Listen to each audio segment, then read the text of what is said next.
Good evening, all. I welcome you all for the 6-day Atal Online Faculty Development Program on Navigation with Indian Constellation, Opportunities, Challenges, and Future Developments. Now, I request Dr.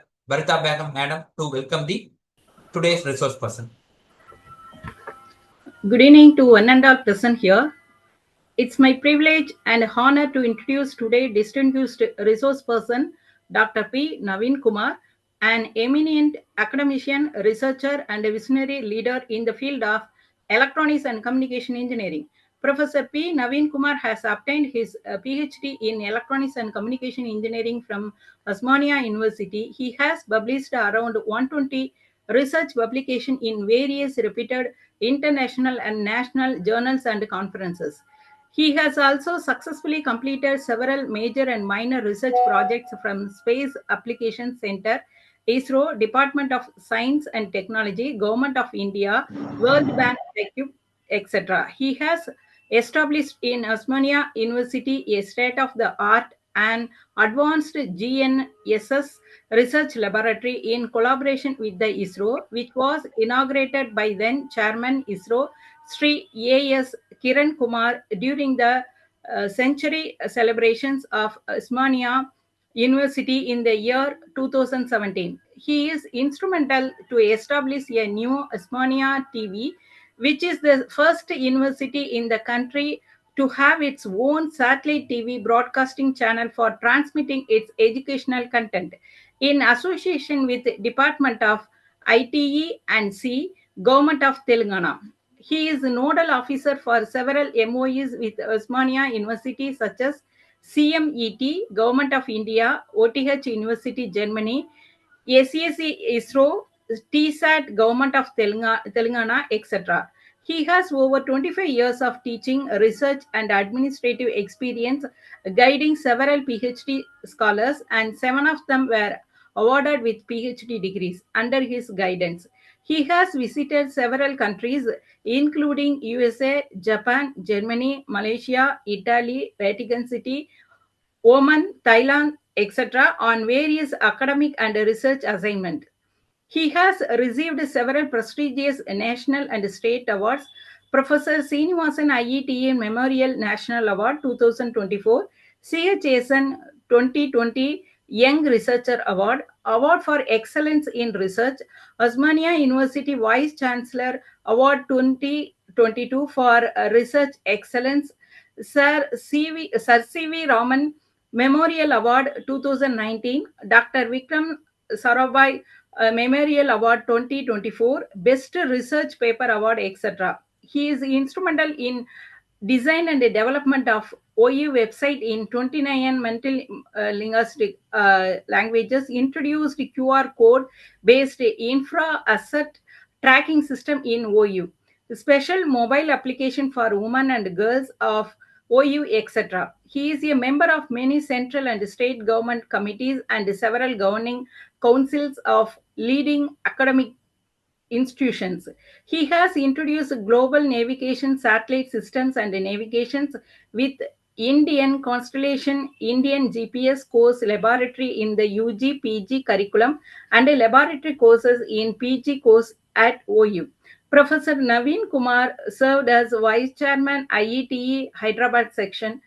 He is a fellow member of various professional societies, FIETE, FIE, and member of other professional bodies such as MBES, MIACST, Singapore, MISOI, MOGI, etc. He has delivered many invited talks at various R&D institutes, NRSC, academic, etc. He is currently the director, infra director, Estate Cell, Chairman, Board of Studies, and Professor of Electronics and Communication Engineering, University College of Engineering, Osmania University.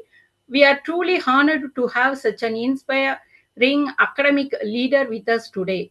With great respect, I now kindly hand over the session to you, sir.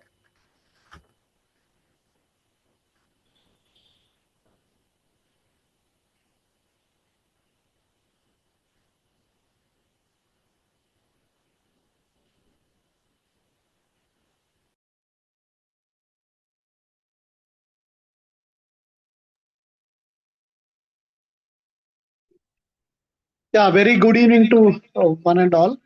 And just a minute. I think,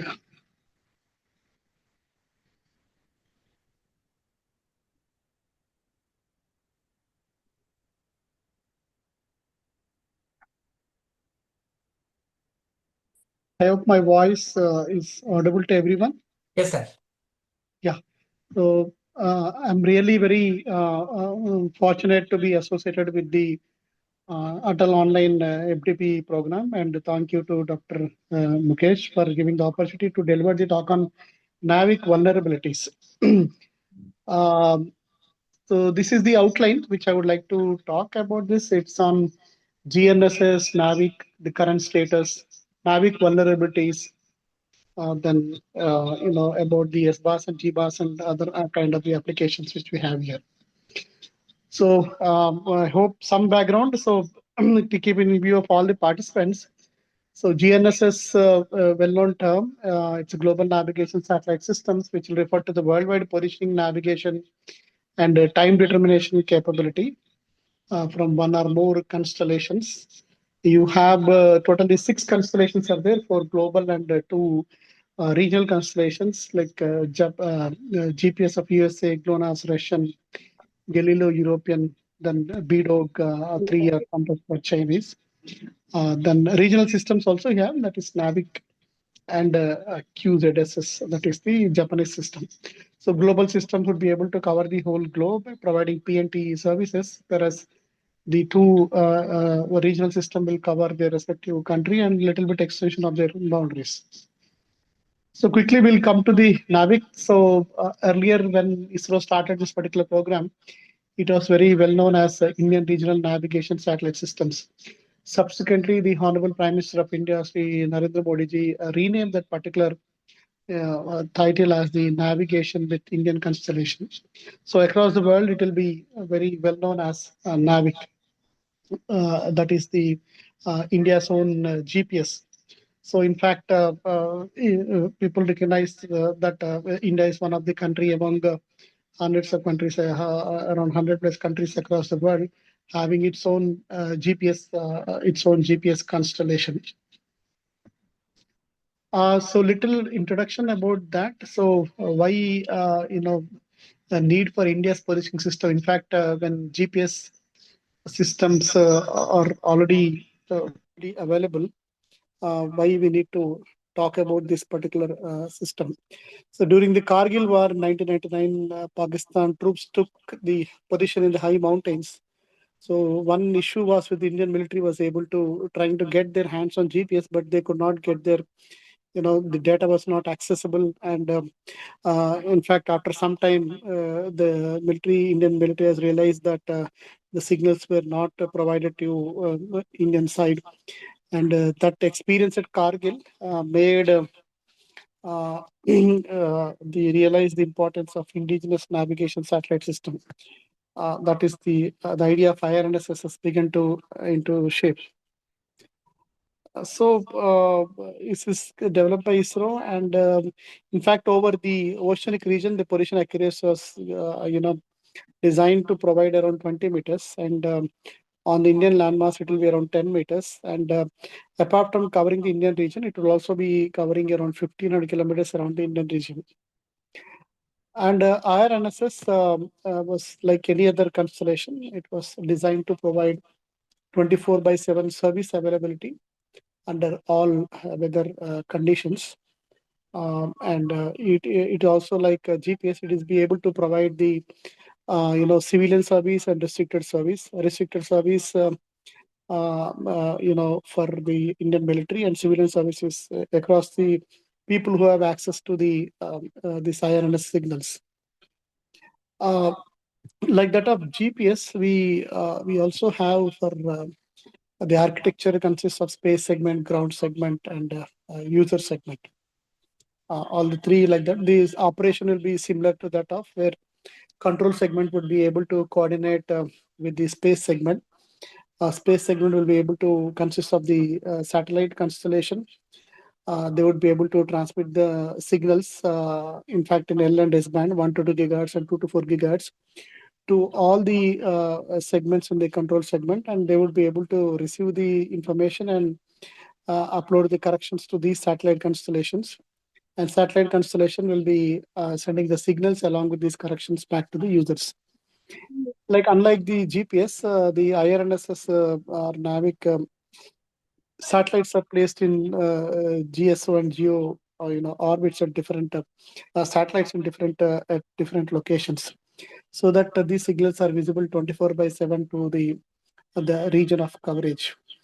And here we could see the control segment consists of IRNS spacecraft control center, telemetry tracking control, uplink stations, range and integrated monitoring stations, and so many other things which will be helping in coordinating this particular system. GPS has put satellites in medium Earth orbit, 20,200 kilometers, whereas Indian system put satellites in geostationary and geosynchronous orbits, where they will be focusing completely on the Indian and 1,500 kilometers around the Indian region. Initially, it was planned for 7 satellites. So, like IRNS satellites 7 are launched, and 3 satellites are placed in geostationary and 4 are in geosynchronous. And they were able to transmit the signal to all the users across the Indian region. This is the blow-up view of the IRNSS spacecraft. You have solar panel, propellant tanks, liquid apogee motor, and other things, etc. In fact, this is a sequence of series of satellites. IRNSS 1A, which was launched in the year 2013 using PSLV C-22. But in fact, in the first satellite itself, the atomic clocks were imported, and after some time, they were not functionable. Atomic clocks from rubidium or cesium, they were included. And IRNSS 1A is no more used for navigation applications, but it has been taken up for disaster management applications of India. In fact, the ISRO is planning to distribute thousands of receivers to all the fishermen across the coastal regions, and they'll be giving with these NavIC receivers. And the fisher will be able to get the information about the potential fishing spots, depth of the sea, ocean, and if they cross the international boundaries, then they would be able to get the alert messages. This was one of the issue they were facing it.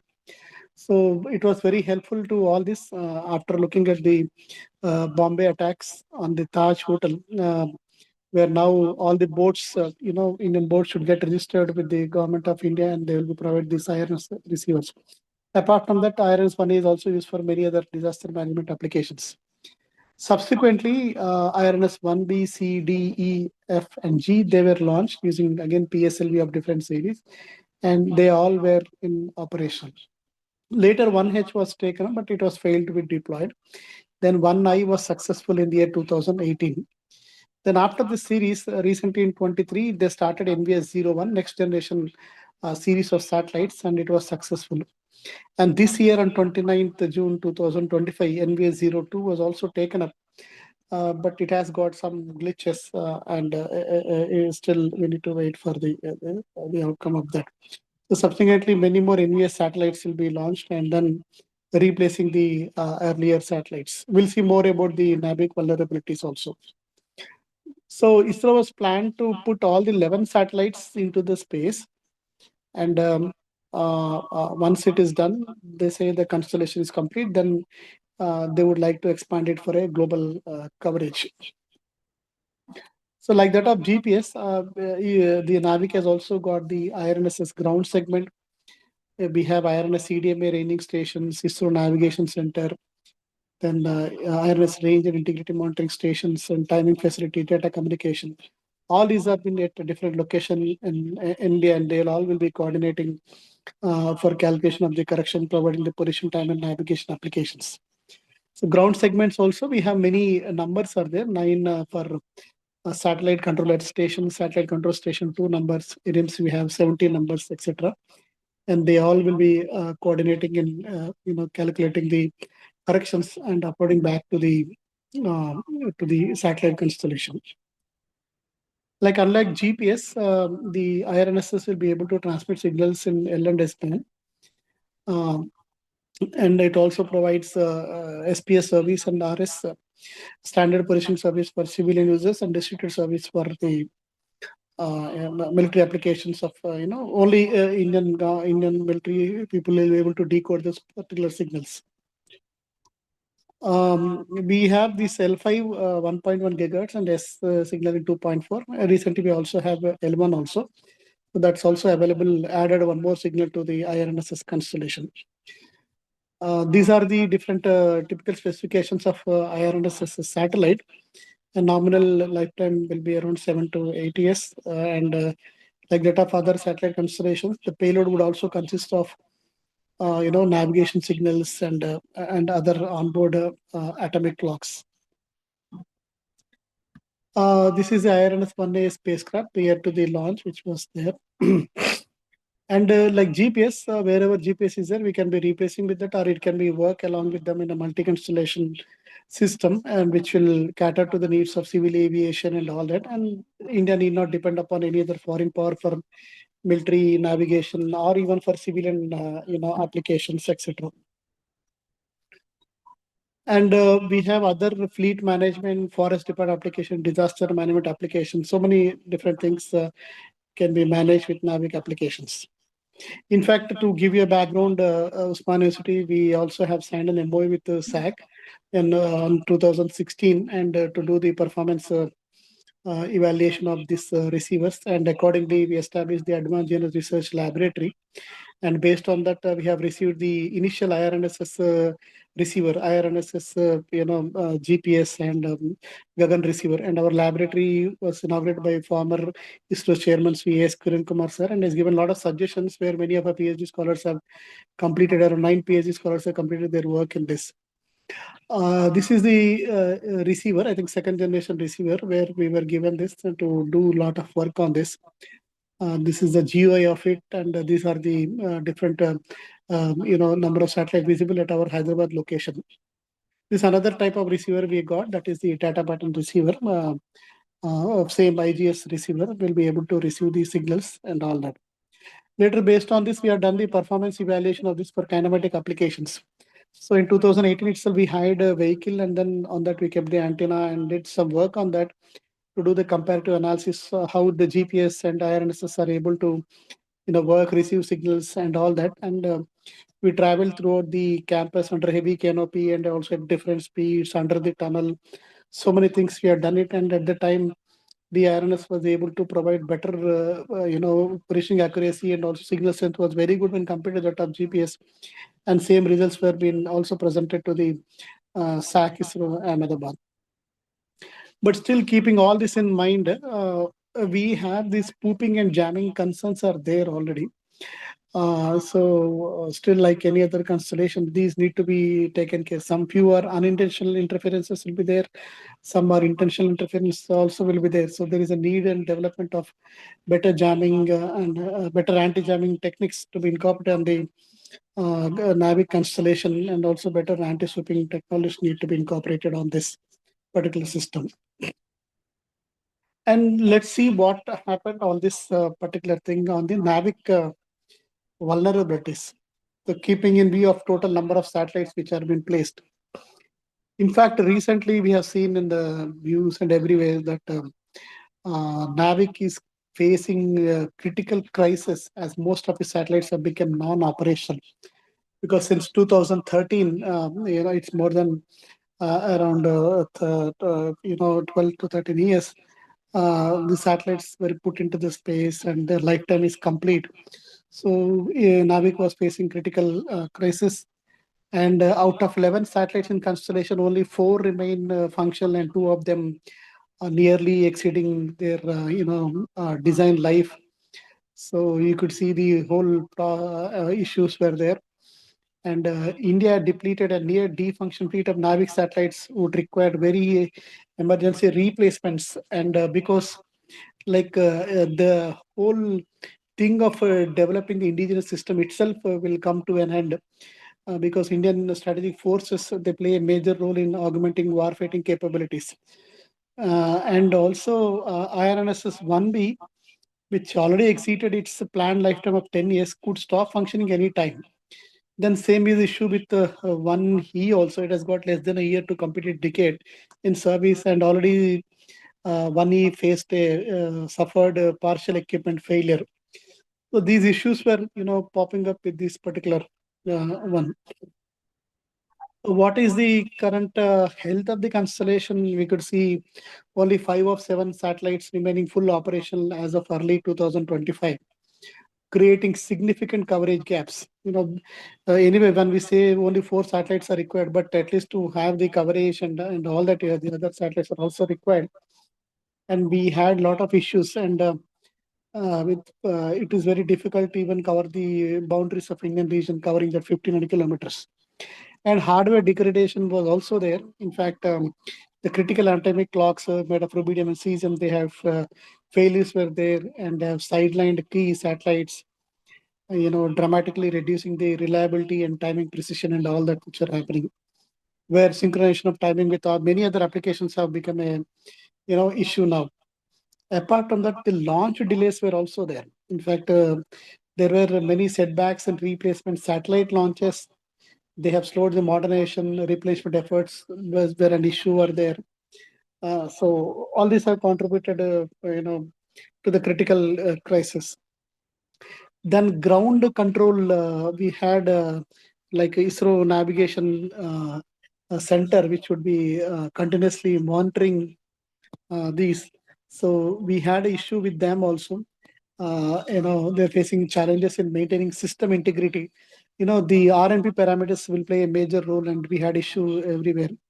So degraded constellation health would represented a critical vulnerability for users. And because of this, the users also will be getting affected, and they may not be completely depending on the system for either for navigation, timing, or positioning services across the region.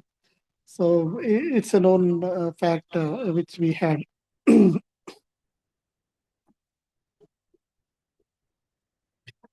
The atomic clocks, which I said that they were, which are the technological heart of these satellites, they were providing the ultra precise timing for accurate calculations and all that.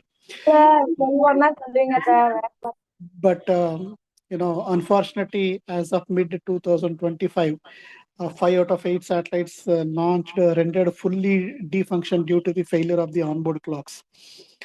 So that has really impacted the timing and navigation services. Apart from that, accuracy and availability impact was also there, because of these particular issues that affected satellites they will be able to no longer contribute to the accurate timing signals for navigation solutions.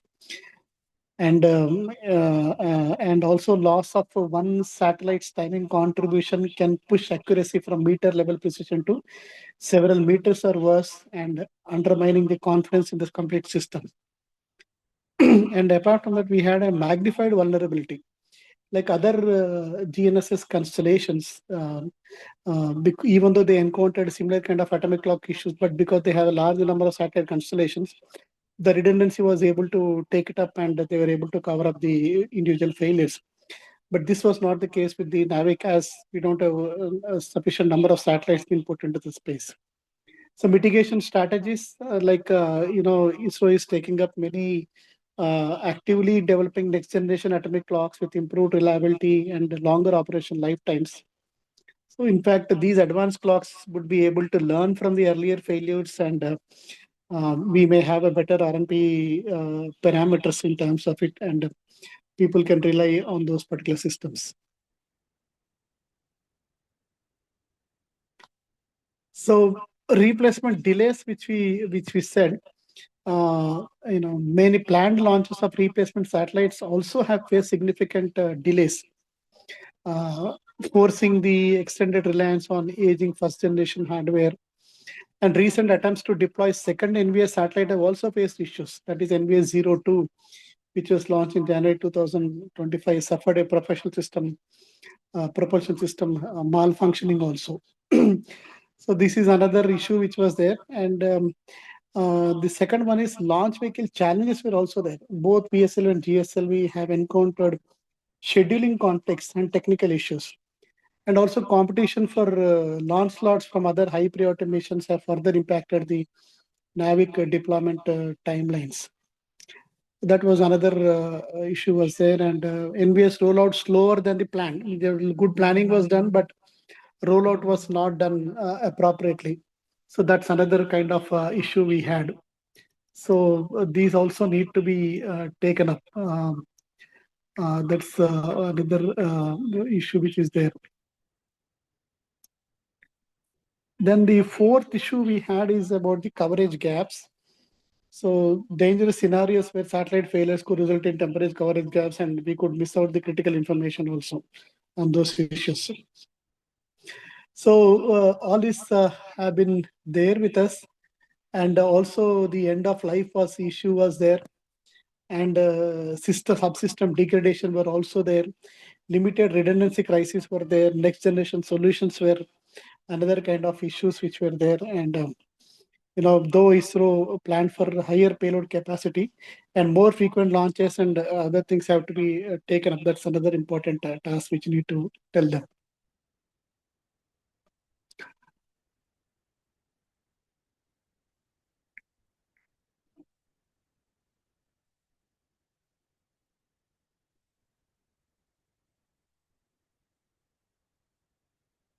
Then we'll see the next part.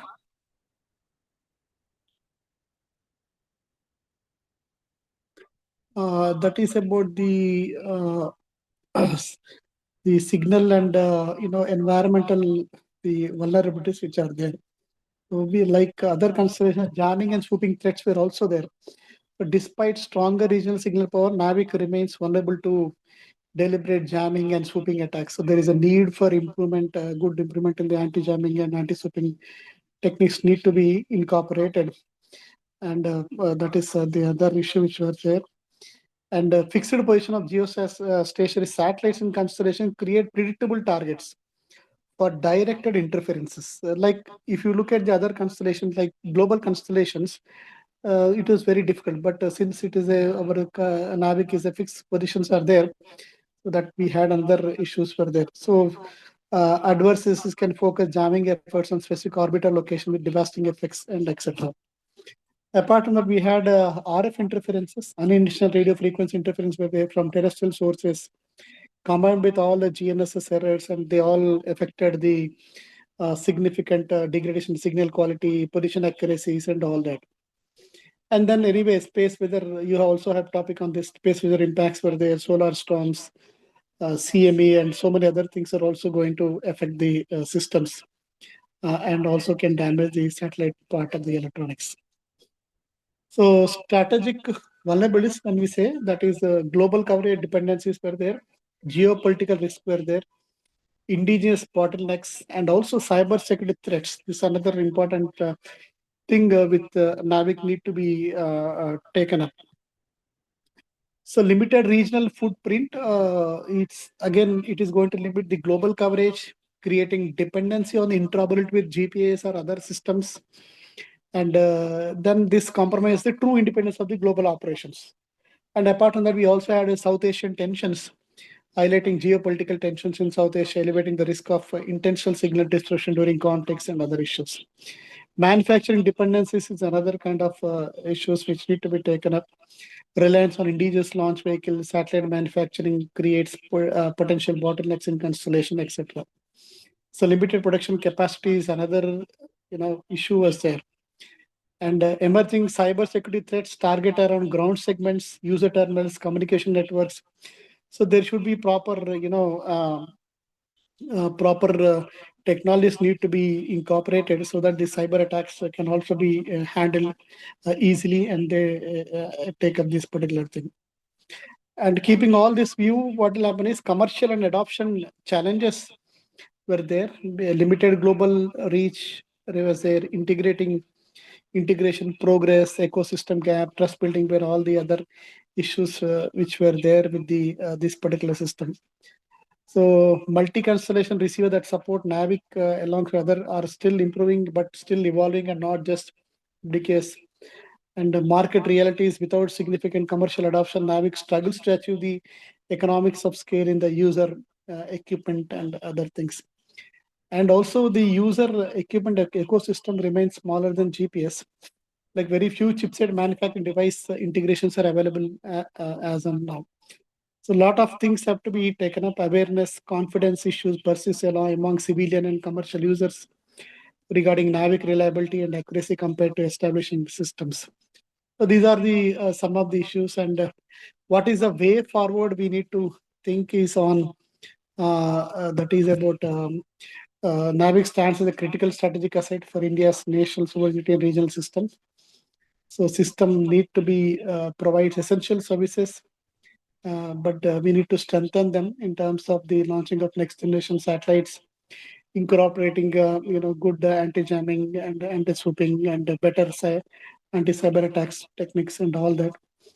And NavIC strategic importance will only intensify making current investment in the system. So India's long-term security and economic competitiveness is very, very important. So what are the priority actions is to resolve the atomic clock reliability through next generation satellite technology, enhance cybersecurity across all system segments, accelerate satellite launches schedules to replace aging constellations, expand ground infrastructure monitoring capabilities. And apart from this, simultaneously, the signal robustness also need to be increased and against the jamming and anti-jamming issues, and improve space weather reliance mitigation techniques, develop advanced user equipment with multi-constellation support, possibly expand frequency bands for better support, and we need to also develop a compelling use eases for civilian applications, etc. So all these need to be taken up, and ISRO is also working on this particular issues, and very soon those will be resolved, and we'll have a lot of satellites placed into this one.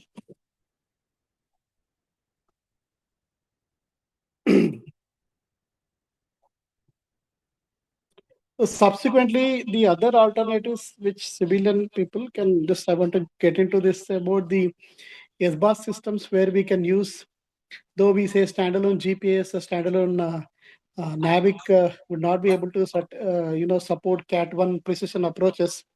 So therefore, we need to go for augmentation of this system. Initially, first SBAS was initiated by US. That is region, and it was the VAS system was there.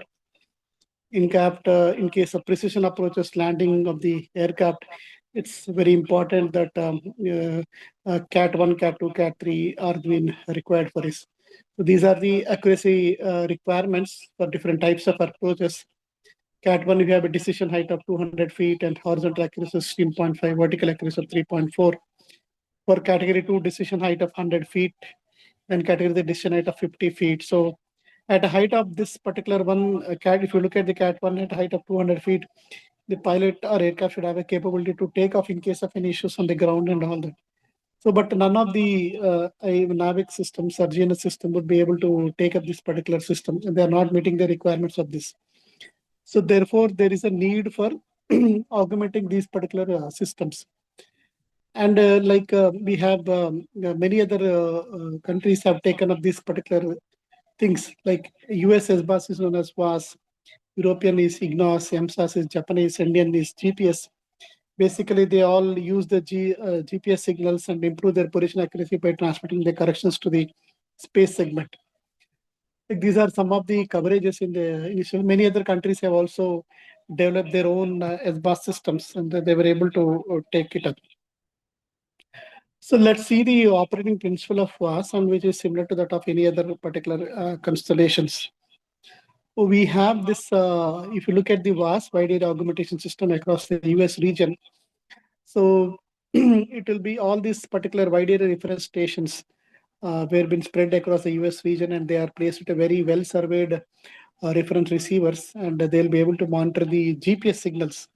So they were able to monitor and take up these particular systems. Later, these signals are being transmitted to the wide area master station. These are the blue stars which are there.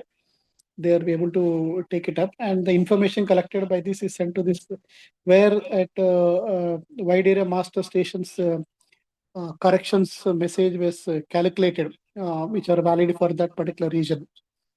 And then later they are been sent to the ground uplink station, this color pink triangles. And from the ground uplink stations, it is sent to the geo satellites. It's not to the GPS satellites. Geo satellites placed at a height of 36,000 kilometers, and they will be able to receive this correction message.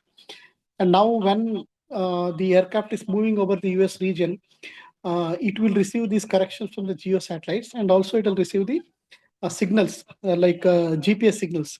So it will apply these corrections and improve its position accuracy, and therefore you have a better RMP parameters when compared to standalone NavIC or standalone GNSS system. And this will be able to meet at least Cat1 system. Similar to that of this, the operating principle is same for Indian government system also, where it was able to transmit corrections, that is differential correction, raining signals, integrated monitoring. And we have different IMCCs, Indian Land Coupling Stations, Indian Tech Stations.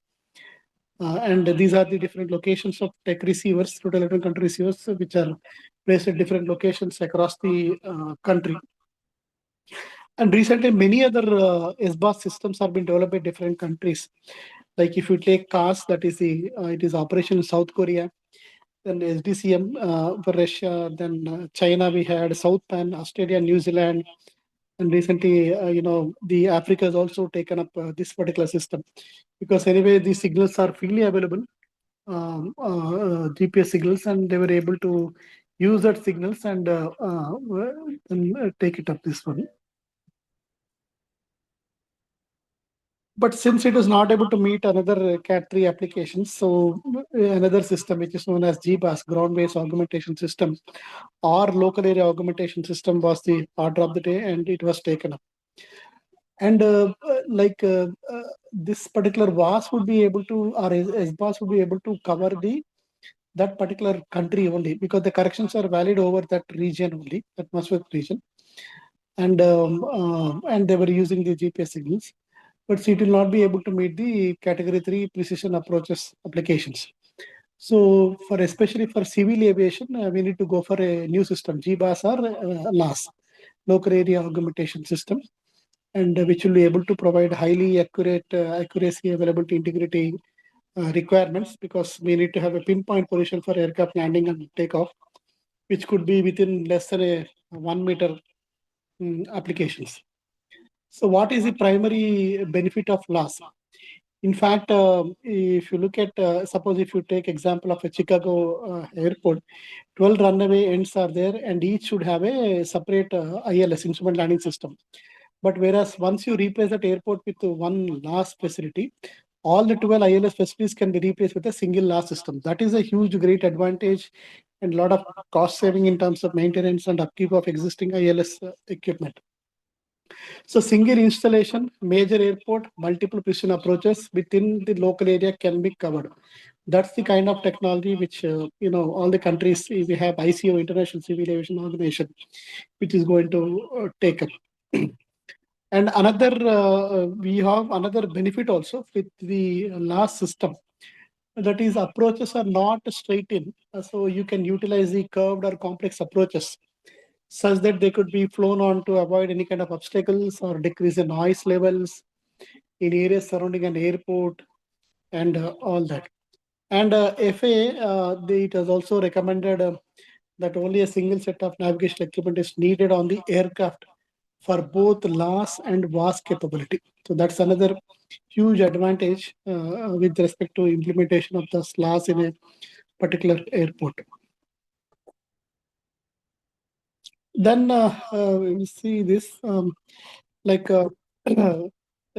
Federal Aviation Administration, it is also directing air traffic in and around the nation and helping ensure protection of public during space launches, and to airport safety and inspection, standard for airport design, construction, operation, regulating flight inspection standards, and advancing satellites. All these need to be taken up in a better applications.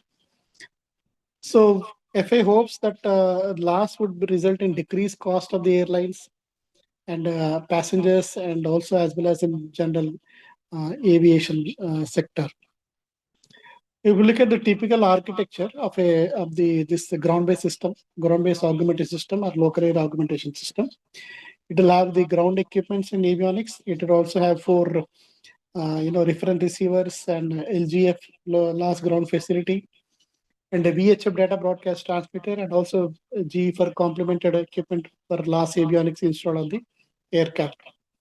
Like if you take a typical airport where all the GPS reference receivers will be placed across all the locations and which would calculate the position. In fact, same thing we can also have for NavIC receivers. In fact, once the system is in place, once all the vulnerabilities are resolved, then we can have the NavIC reference receivers which will be placed and they have been positioned at a very accurate place, and they will be able to receive the signals from the NavIC satellites. Then we also have the LGF facility, that is last ground facility, and all the information which is collected from all these receivers will be sent to the LGF, where it will calculate the errors in GPS position, formulate the last correction message, and then it will be able to. This process is it is a continuous process which will be taking up. Then once that information is received, the LGF would be able to send the correction message to the that is VDB, VHF data broadcast transmitter. So then VHF data transmitter would be able to transmit the signals to the aircraft. Now aircraft has got the LAS equipment, and here instead of ILS we have the LAS receivers on the airport. And once the aircraft enters into this particular airport, it will be able to receive the either NavIC or GPS signals. Then also it will receive the corrections from these VDB broadcast, and then it will improve its position accuracy, and it will pinpoint position. It is less than you can say a bit of a small finger. So that's the kind of things. So one LAS facility would be able to receive many number of ILS facilities for different runways. So imagine the kind of capability we are giving it to the airports to handle n number of that is aircrafts. So GBAS implementation is progressing globally. In fact, in India, none of the airport in India has got this last facility. Pilot project has been taken up at Chennai Airport with installation and stability testing completed by Honeywell, and future expansions will be evaluated based on the project success. And with the pilot projects at different places and ongoing standardization efforts for future systems like dual frequency, multi-constellation, GBAS, many other countries are also coming up to have this, single frequency systems, and a lot of R&D work. International bodies like International Civil Aviation Organization are also working on harmonizing and updating standards. So we may expect it by 2030, we may have good number of airports having facilitated with this particular LAS systems, and then handling more number of aircrafts with one particular LAS system, and also air travel would be able to expect it to become much cheaper, helping the human life more comfortable. Even in Asia Pacific also, the region has created the GBAS, SBAS, ITF to guide implementation. Some countries have already made operational system, while others are in development or have conducted R&D studies. And in Japan, activities include experimental flights, developing new guidance, navigation methods, and simulating improvements. So many things have been taken up. And similar is the case in North America and Europe. They have existing SBAS systems, and they are doing a lot of work on that.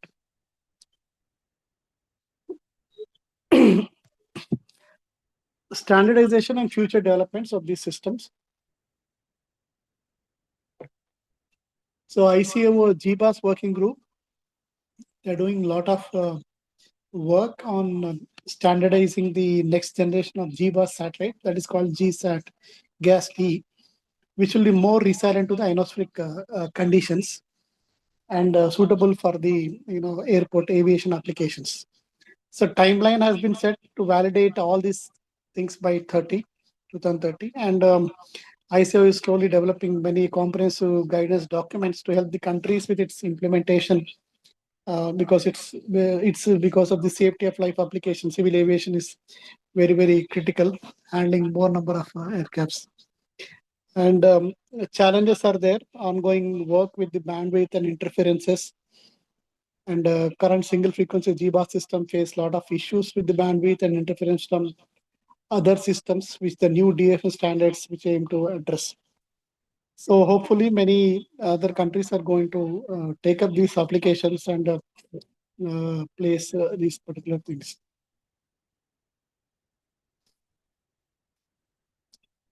And once it is there, I have also promised for about many of the SBUS applications and the bus applications. You take any of the industry, either power grids. In fact, if you look at all the power grids, they have been synchronized with the GNSS time.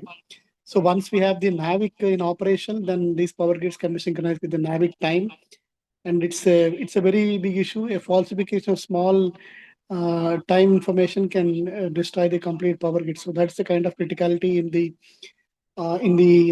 reliability and integrity of these systems. Space applications, transit application, personal navigations, in fact, in ATC, shipping operations, search and rescue operations, vehicle tracking, so many other locations also. It's very, very important that we need to, take these kind of things into the shape and, work on these particular things to take it up in a better way. So keeping on all this view, instead of depending on the GPS, so we need to again strengthen the NavIC vulnerabilities, then improve all the required navigation performance parameters. Then again, we can have a good in this developed system. We can have self reliability for all our applications, and lot of economy also can be developed, and we'll have more secured operations, and also will be safe from any kind of threats. And all the applications which are already synchronized with the GPS or which are using GPS can be either added or replaced with the NavIC applications. So hopefully in another 1 or 2 years we'll have many of the NVS0 satellites taking place, put into this space, and then we'll have a complete approximately around 11 set of satellites completely into the space, next generation satellites with more advanced that is the clock technologies which can be taking into the future applications. அப்பா எதுவுமே தரலைங்க என்ன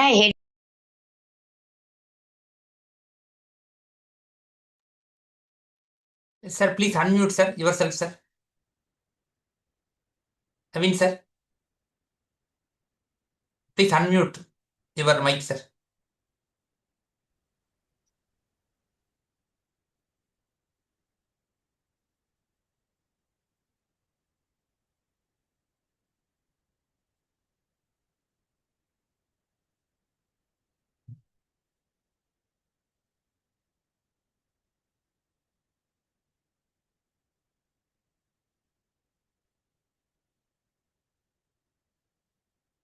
Sir, Naveen, sir, your mic is muted. Could you please unmute it?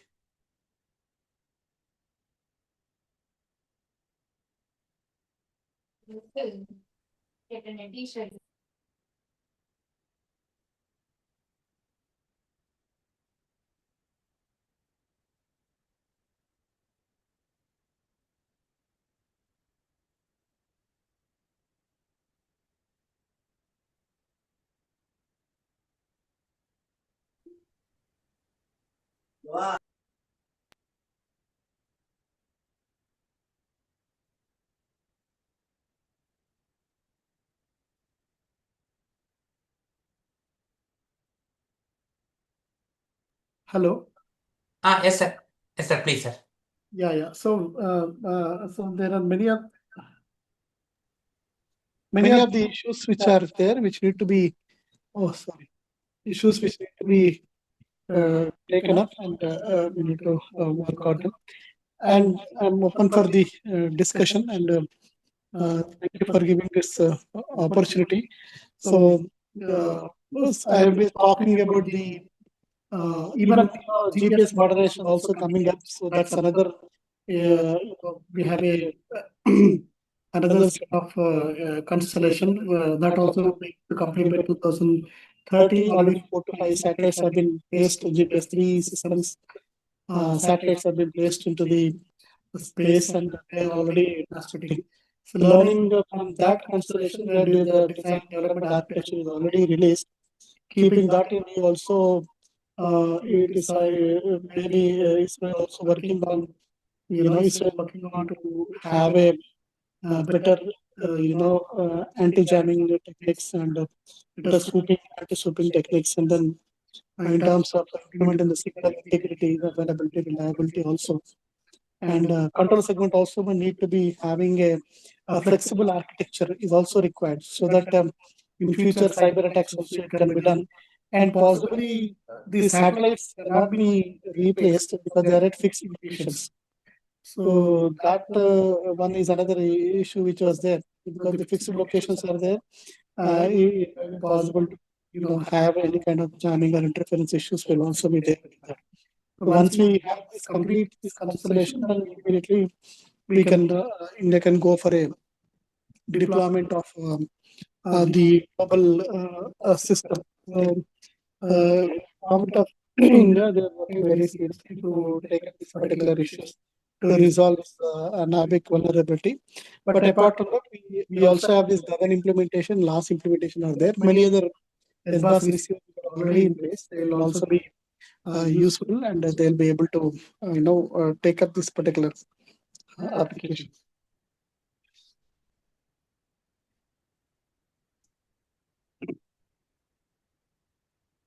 So any kind of discussion or queries, I'll be able to handle them. Over to Dr. Mukesh, sir.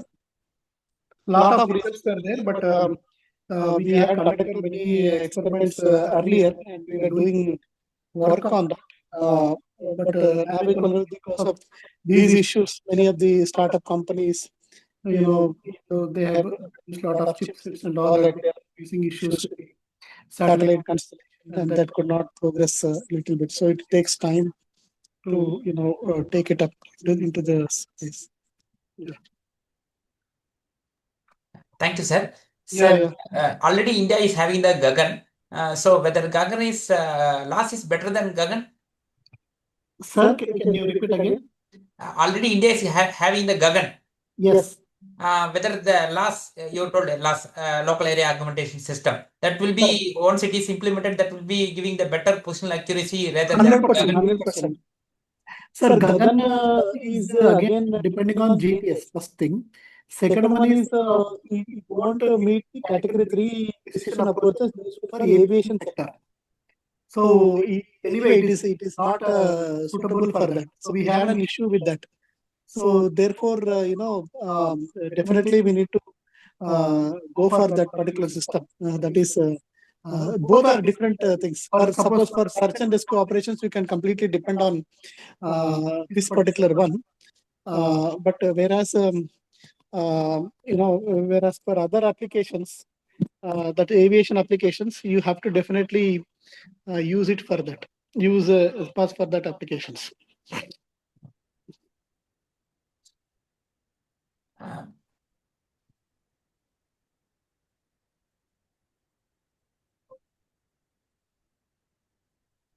Yes, sir. Any other queries you have? Let me see if can I answer them.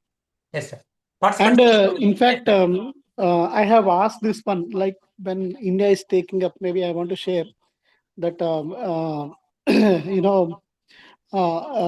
when India is already planning to have NavIC, what is the need of implementation of Gagan?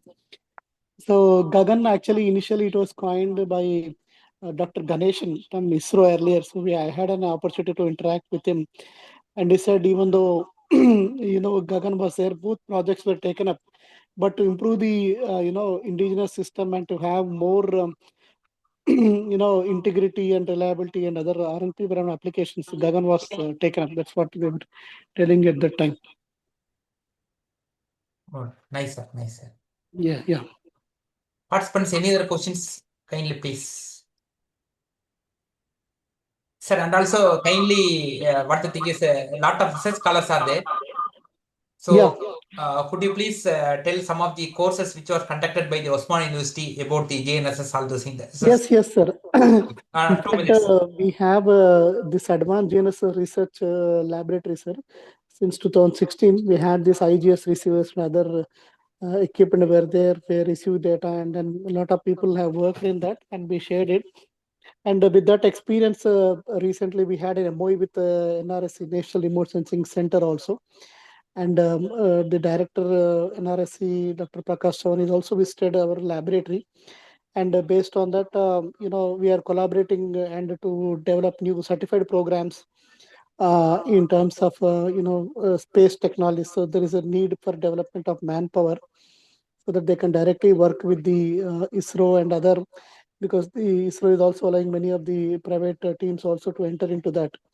So that also we are doing it, and every day we conduct the National Space Day where we display all the models and other things.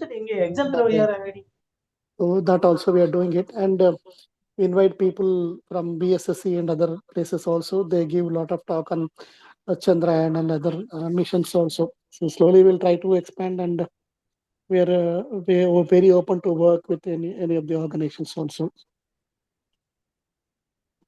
And also this NITRU, sir, NITRU that is available in your campus only, sir. Which one, sir? This NITRU. NITRU. Actually, in fact, it is a product of our department, EC department. In 1980, EC department OU has got a 1 crore project at that time. So based on that project, this NITRU was established, and now it has become an independent unit. There also we have a lot of equipment which is there. But now, many people have retired, and we are going to add a few more people into the NITRU also. And it's a part of our department itself. It's there with us. Yes. Thank you, Navigation electronics. Yes, sir. Participants, any other queries? Sir is expert in this GNSS. You please ask. And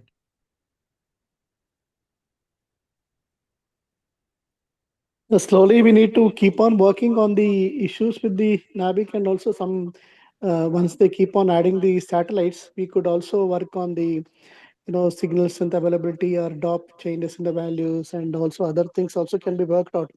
As the number of satellites have been launched, the work also can be expanded, and then we can work on this. So a lot of hope. It is hopeful that very soon, by the year of next year, and all the 11 satellites of NVS will be placed into the space, and we'll have a huge applications into the domain. A lot of people are there who are already working in this area, design and development of these chipsets and other applications.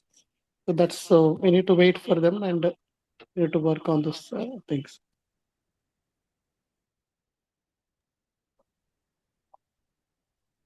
thank you, sir. Participants, any queries, please ask.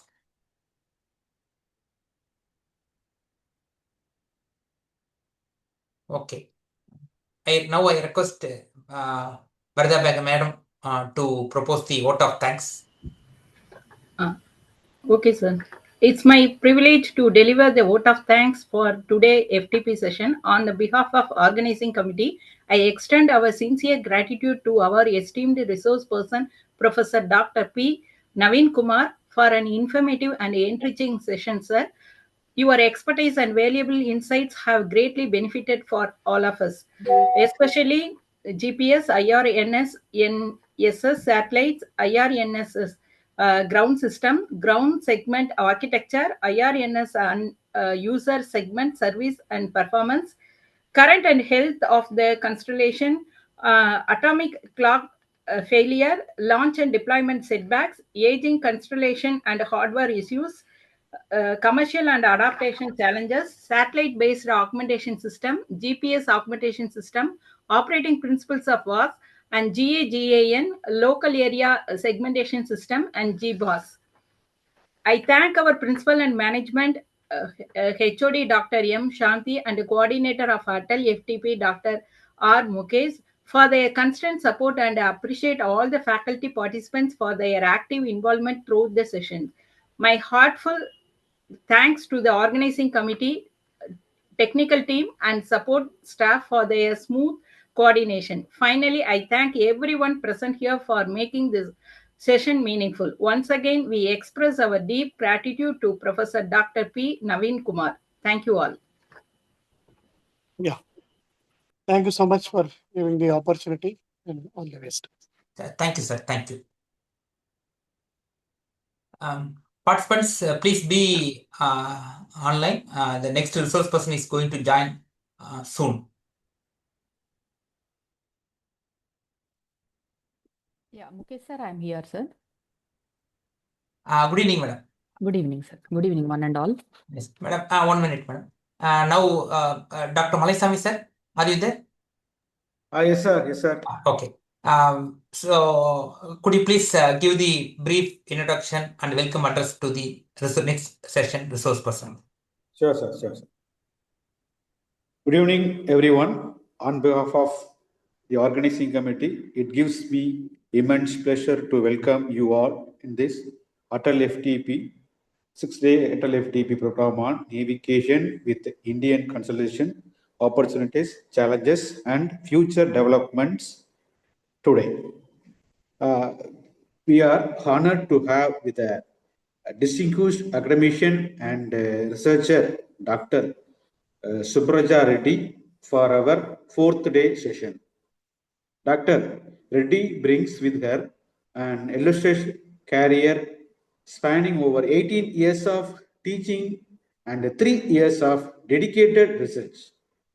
She obtained her PhD from Department of Electronics and Communication Engineering, JNDU, AP, and has since contributed extensively to the field of satellite communications, navigation satellite systems, GNSS augmentation systems, ionospheric wave propagation, and remote sensing. Her journey includes serving as a research scientist at Research and Training Unit Navigational Electronics, Osmania University, and currently as an associate professor at CBIT with over 43 publications in reputed journals and international conferences. Dr. Reddy has made a scientific significant mark in the academic and research community. She has successfully led the projects sponsored by ISRO and DST, and her work has been recognized with a multiple Best Paper Awards. Her international engagements, including presenting at IEEE Symposium in Boston and attending ICTP's funded workshop in Italy, further reflect her global impact.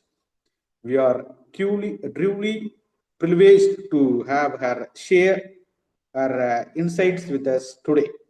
I warmly welcome Dr. Supraja Reddy and all participants to this enriching session.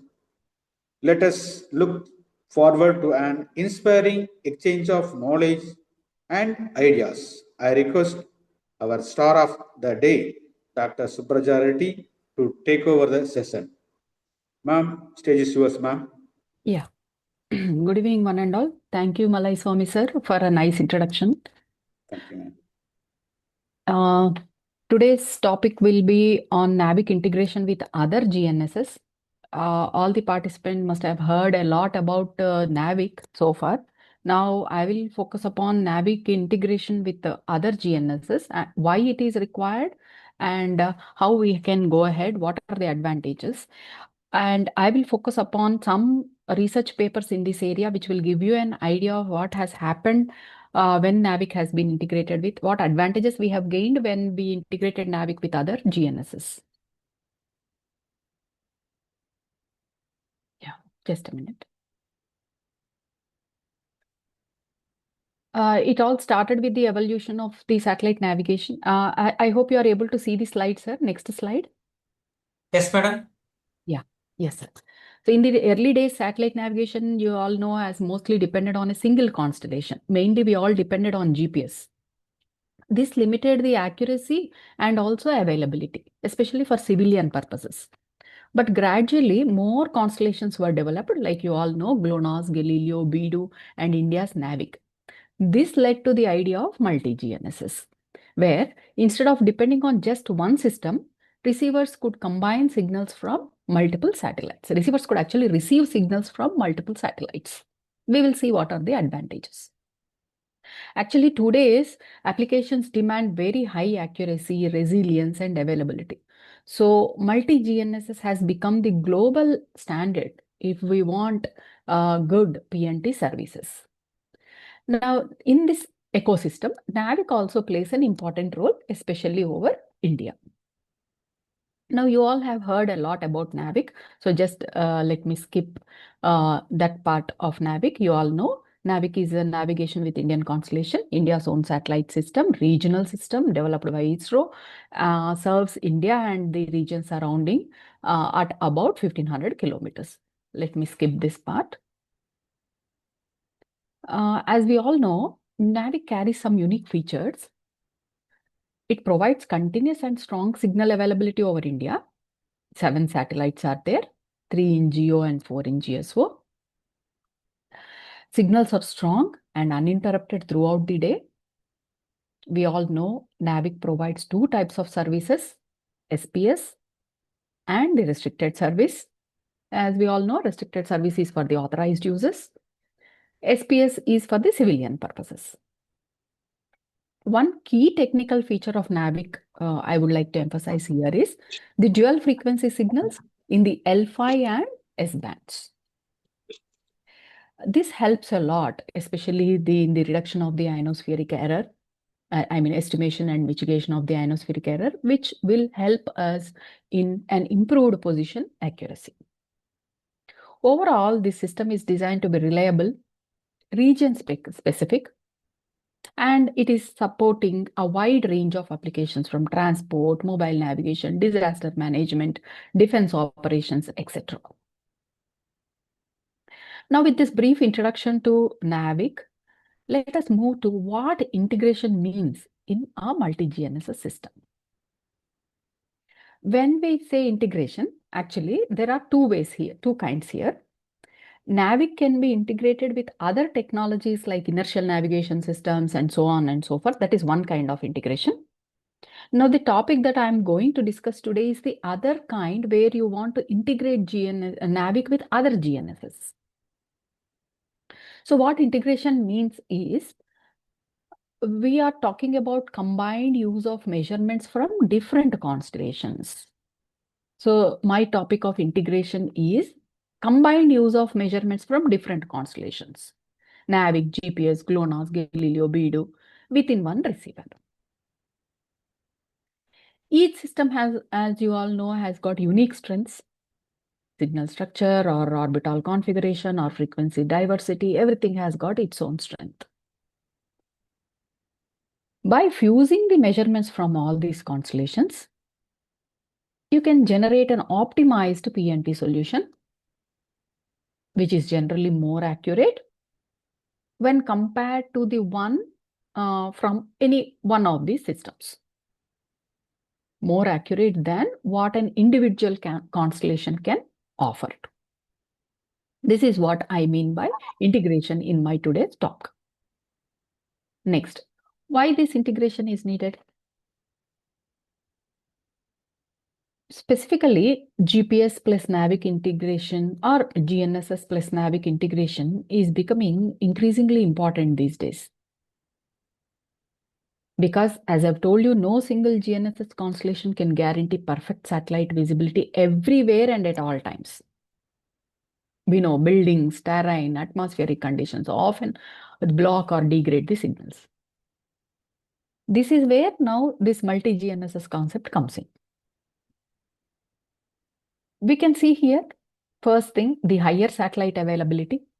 When we combine NavIC with the GPS or other GNSS, the number of satellites in view significantly increases. More satellites means the receiver always has enough measurements to compute a position, even in challenging environments.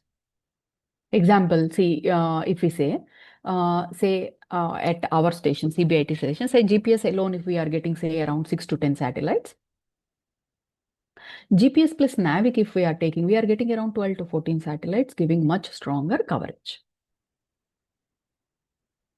The next advantage we have is increased reliability and continuity. With the multiple constellations, if you have multiple constellations, even if one system temporarily degrades or loses the signals, the other systems continue to provide data. Example, say one GNSS system is suffering a temporary outage or drops, signal drops. We can have this NavIC GEO or GSO satellites remaining visible almost all the time over India. This ensures continuous navigation, or the other way. This continuous navigation, whatever I'm insisting, is critical for aviation, marine, and safety of life applications.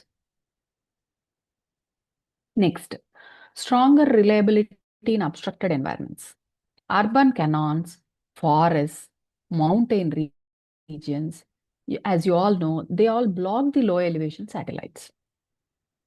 So if you add 2 constellations, it will improve the coverage, because in these constellations you may have high elevation satellites also. That high elevation satellites are harder to block. And if you go to consider the NavIC always places at least 3 satellites at good elevations. So strong visibility is there even when GPS satellites or any other satellites gets obstructed. Next, we have the improved robustness during ionospheric disturbances. Ionosphere, as we all know, affects the GNSS signals. It introduces ionospheric delays, scintillations.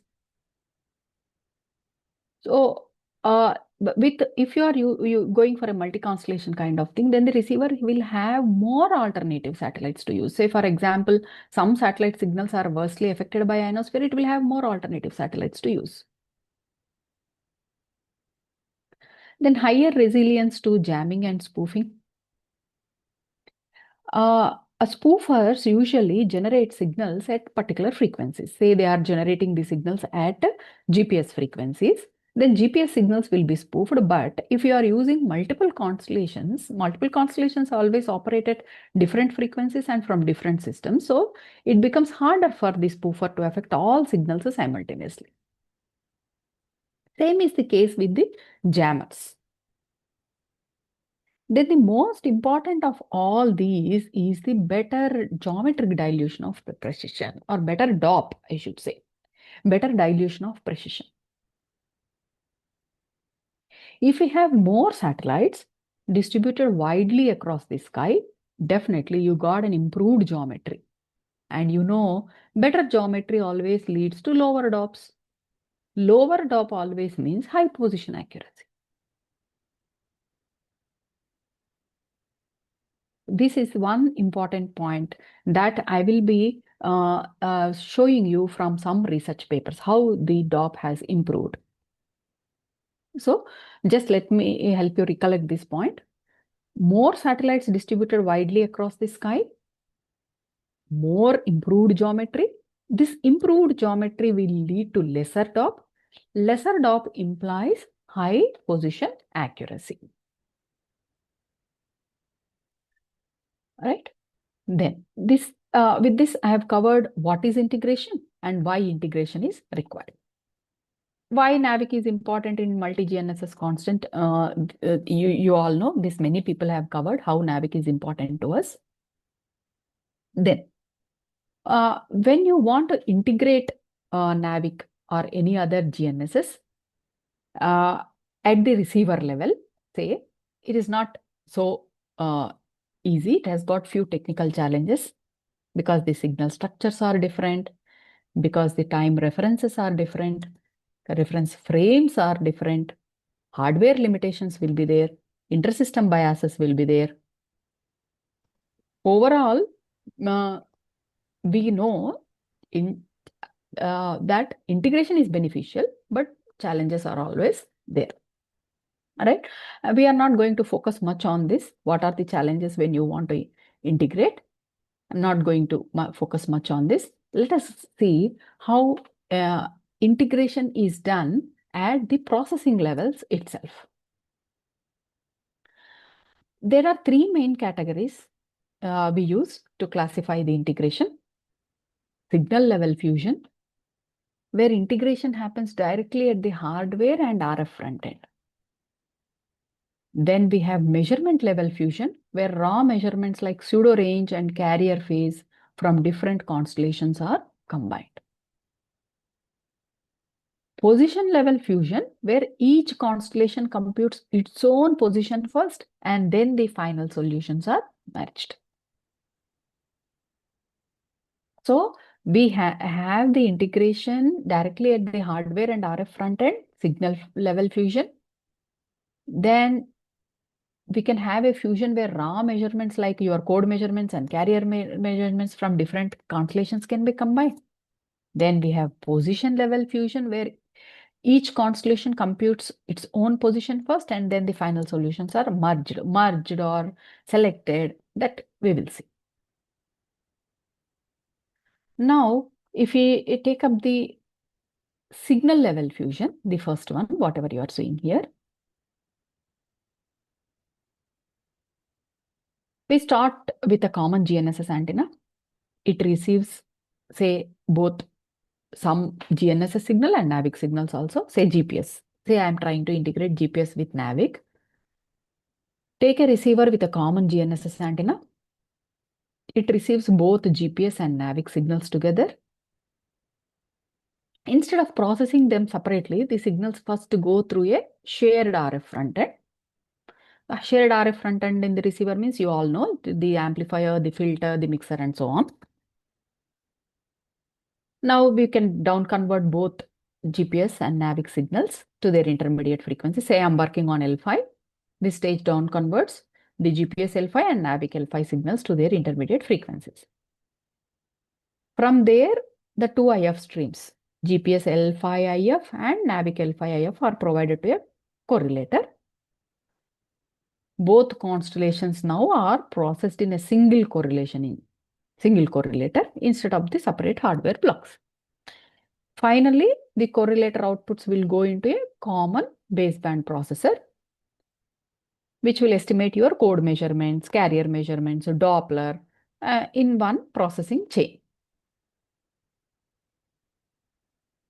This is a technique which requires a high precision, good timing, and you need to put a reduced hardware cost also in this. But you know it should have a specialized receiver. Of course, it is a very good form of integration to implement. This is one kind. Next we have is the measurement level fusion. Most common approach used in multi-GNSS systems is this measurement level fusion. This side on the right, we see the GPS and NavIC providing the raw measurements. Raw measurements means I am talking about the code measurements and carrier phase measurements. Here in measurement level fusion, we are not combining or fusing the signals at the hardware level, but we will fuse the measurements mathematically. The system processes the GPS ranges, pseudo ranges and code phase measurements, and NavIC ranges and code phase measurements also. And with the simple mathematics, you can fuse. The idea is simple, but why are we doing all this is more measurements, more constraints, and better accuracy. Geometry improves, your measurement noise averages out, ambiguity resolution also becomes easier. Then what we do, whatever these fused measurements are there, the code measurements and carrier measurements, we will feed into a navigation algorithm that will process the measurements to give us an enhanced position estimate. So when we put this kind of fusion, measurement level fusion into the modern receivers, it gives good accuracies and without requiring any customized hardware. Next comes the position level fusion. This is the simplest integration approach. GPS and NavIC individually will compute. Suppose I am integrating GPS and NavIC, they both will individually compute their own positions. GPS generates a standalone position solution. NavIC generates its own standalone position. These independent solutions are then fused into a position fusion algorithm.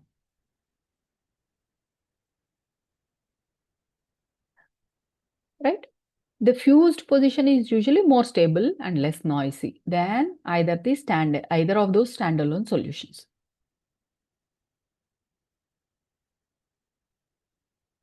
Position level fusion is simple, fast, easy thing to do. So what we do here is, whatever you are integrating with GPS plus NavIC or whatever it is, each system will generate their own standalone position solution.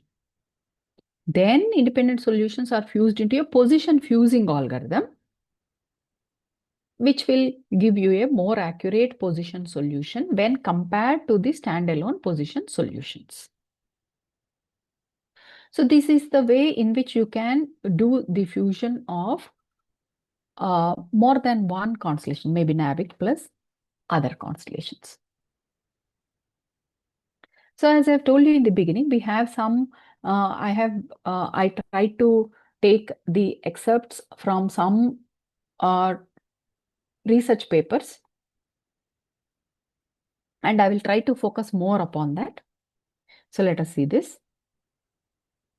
This paper titled GPS NavIC based relative position estimation and analysis using real-time measurements of zero baseline experiment. This is from the Journal of Electrical Systems. The author names are mentioned here. Let us see in detail what this paper focuses upon. The main objective of this paper is to compare the accuracy of GPS only, NavIC only, and GPS plus NavIC integrated positioning using carrier phase measurements. The goal here is to see whether adding these two, taking into consideration these two constellations, GPS plus NavIC, will actually improve the precision of the relative positioning or not. The approach that they have followed is a detailed zero baseline experiment was conducted. I hope you all know what is the zero baseline. Zero baseline means what? Both receivers share the same antenna. So almost all atmospheric and geometric errors cancel out. This setup will allow us to compare, now because the errors have cancelled out, this setup will allow us to compare the pure measurement quality of GPS only, NavIC only, and combined GPS plus NavIC solution. All right. So the research objective is to compare the accuracy of GPS only, NavIC only, and GPS plus NavIC integrated positioning. Let us see what has yielded them the good results. So the experiment that they have carried out is like this, the experiment setup. In this experiment, they tracked the NavIC L5 and S-band signals along with GPS L1 and L2. The zero baseline experiment, I'm showing it here in the figure. A single antenna is used to receive the satellite signals. And then the signal is split and fed into two different GNSS receivers. Now, because when both receivers absorb the exact same signal from the same antenna phase center, almost all external errors will become identical for both the receivers. Both the receivers are observing the exactly same signal from the same antenna phase center. So the errors like tropospheric delay, ionospheric delay, multipath effects, satellite orbit error, receiver clock, all these will cancel out because these errors are common to both the receivers. Now, because the errors are common to both the receivers, the researchers have applied double difference processing, which will completely cancel out these shared errors. So what remains after the cancellation is pure, only little noise will be left over, pure measurement noise, and geometry effects, of course, may be there. So that's why they have chosen this zero baseline. They have chosen the zero baseline, and because it is the more accurate way to compare GPS alone, NavIC alone, and GPS plus NavIC combined performance. It will give us a clean and unbiased view of how good each constellation is. Now, what they have focused upon, that is the experiment study, that is the experimental setup that I have showed in the last slide. Now, let us see the results that they have obtained. Satellite availability. One interesting observation is that when you see the number of satellites, you are seeing here the real advantage is coming when both systems are used together. You are getting around 14 satellites, which definitely will improve the geometry. Now, if you see the position error graphs from the figures here, if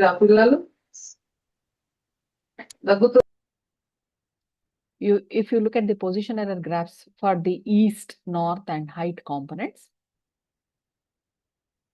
we see that the GPS alone performs slightly better than NavIC alone, mainly because of the better satellite geometry. But if we look at the combined GPS plus NavIC solution, the errors reduce even further in all the components that you see here. So this shows the benefit of integrating NavIC with a global GNSS. So this slide is showing us the satellite number of visible satellites to one side and the relative position error variation with NavIC alone, GPS alone, and the combined.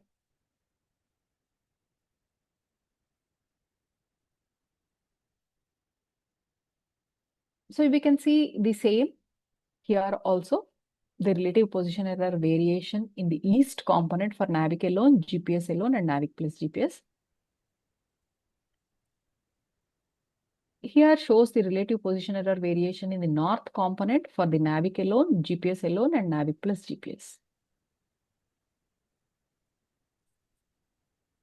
Right? If we look at the RMS error comparison that I have taken from the same paper, NavIC alone has higher RMS, GPS alone is better, but GPS plus NavIC combination gives the lowest RMS values. As you can see here, north reduces from 1.25 mm for NavIC or 0.82 mm for GPS to 0.67 mm when we are using NavIC plus GPS. East reduces to 0.59 mm when we are using NavIC plus GPS. Altitude part, if you see, it improves the most from 3.62 mm if you are using NavIC alone, 1.90 mm if you are using GPS alone, and comes down to 1.67 mm when we are using NavIC plus GPS. This improvement is because of all the points that we have discussed, because multi-GNSS will give you more measurements and better geometry, reducing the overall estimation uncertainty. So let us summarize the key takeaways from this paper. The key takeaways from this paper are: integrating NavIC with other GNSS systems gives higher accuracy than using any single system alone. And this paper also shows that multi-GNSS, especially with NavIC included, gives us better accuracy, reliability, and robustness. So this is the first paper that I have found when I tried to see the NavIC integration with other GNSS constellations. The participants can make a note of it and go through it for more explanation of the results and for you to get more research ideas in this area. Journal of Electrical Systems, GPS NavIC-based relative position estimation and analysis using real-time measurements of zero baseline experiment. Right. Now let us move on to the next paper. This paper is a conference paper, Improvement of GPS DOP variants with NavIC constellation for Indian users. This has purely focused upon the DOP values, dilution of precision values. So here, little before going into the research objectives and research approach, dilution of precision always tells us about the geometry of the satellites, or it's a number which indicates the geometry of the, how good the geometry of the satellites is. Lesser the DOP, good is the geometry, and better will be our positioning results, positioning accuracy. GDOP stands for geometric dilution of position. PDOP is position dilution of position. H is horizontal DOP. V is vertical DOP. And T is time DOP. Now the authors here have worked upon all the types of DOPs and tried to show us how integrating NavIC with the GPS improves the satellite geometry for Indian users. And they have checked how much improvement we get in satellite geometry when NavIC is added to GPS. They chose DOP because DOP is a very strong indicator of geometry. And therefore, they have analyzed DOP, various types of DOPs, GDOP, PDOP, TDOP, HDOP, and VDOP for an Indian location.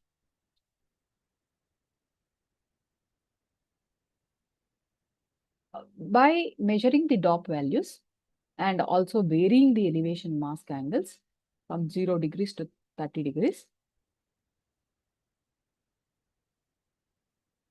they try to evaluate whether the positioning has improved, especially when you have many satellites at high angles.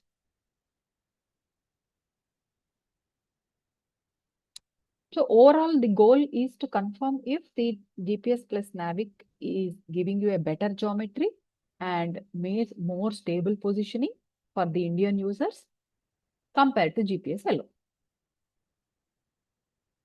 What is the approach that they have followed? They used 2 GNSS receivers placed just 5 meters apart.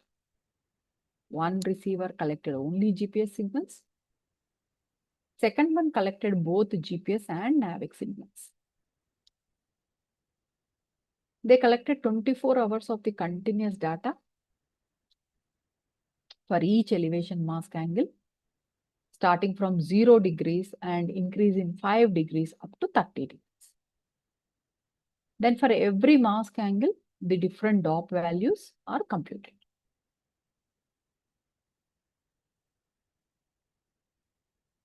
So this approach will help us compare how the geometry is when you use GPS alone and how it improves when NavIC satellites are added. Let us see the experimental setup that they have considered here. They took 2 receivers. One is the Polar X5 by Septentrio, and other is the IRNSS GPS SBAS receiver by Accord Systems, located at their own station, GPCET, in Andhra Pradesh, India. The IRNSS GPS SBAS receiver they used for GPS and NavIC data acquisition, whereas Polar X they used to collect only GPS data. They placed the receivers close enough so that both the receivers face almost the identical conditions and the comparison becomes fair. Now, if we move to the results part, if we look at the results due to the GPS alone DOP values increase as the elevation mask angle goes on increasing. We can see it clearly from here. At lower mass angles like 0 degrees and 5 degrees, geometry is in one way, but beyond 15 degrees and especially 25 degrees and 30 degrees, let us, if you see GDOP, PDOP and VDOP, they are rising significantly.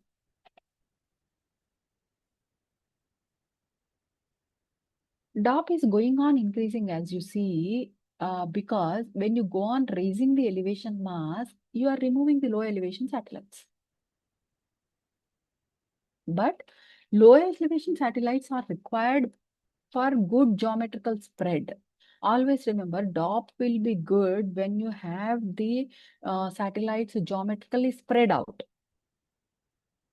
Not all high elevation satellites, not all low elevation satellites.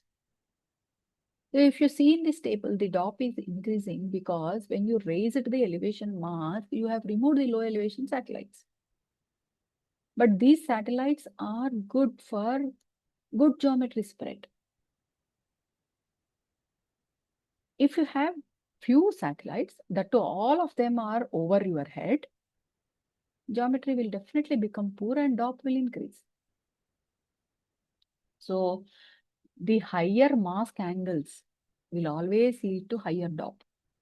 So this all of us have to remember when we are doing experiments, because due to some reason, if we go on, due to some purpose, say you go on increasing the mask angle, definitely one side you are going on increasing the DOP. So this clearly from this table, we can see that if you are using a GPS alone geometry, it weakens when low elevation satellites are excluded. So one side, this study is telling about DOPs, and other side, it is also focused on the mask angle constraints. Many of us while doing experiments or collecting data always set up a mask angle.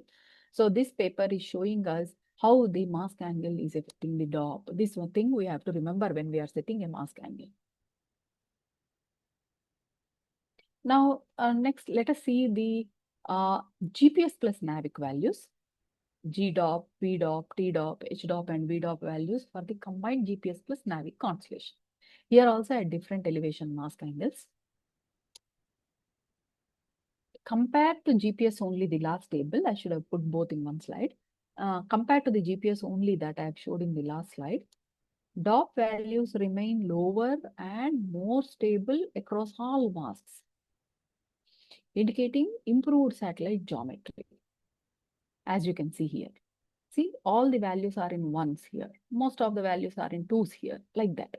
That's why I can say that compared to GPS only, the DOP values remain lower and more stable across all masks, which indicates improved satellite geometry. Even you see when you are increasing the elevation mask, the GDOP and PDOP are rising, but they are rising at a slow. The rise is not much than what you have observed in the GPS only case. This demonstrates the benefits of your adding the NavIC constellation to the GPS.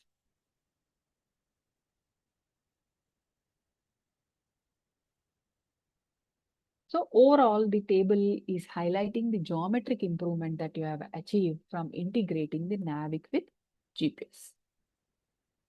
Then the authors also have, the earlier things is with respect to the elevation mask angle. Now the authors also have represented in their plots how GDOP, PDOP behave over 24-hour period when we have used the combined GPS plus NavIC constellation. Now here they have set an elevation mask angle of 15 degrees.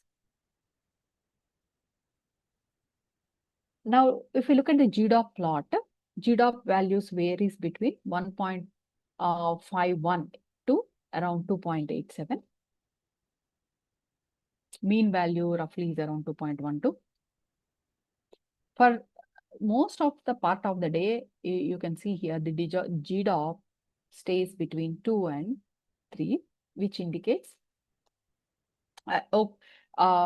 most of the time it is remaining between 2 and 3, which is okay kind of satellite geometry. So the thing that I would like to stress here is GDOP is between 2 to 3, okay, but even with a 15-degree mask, when we have used this GPS plus NavIC, we have a good geometric diversity.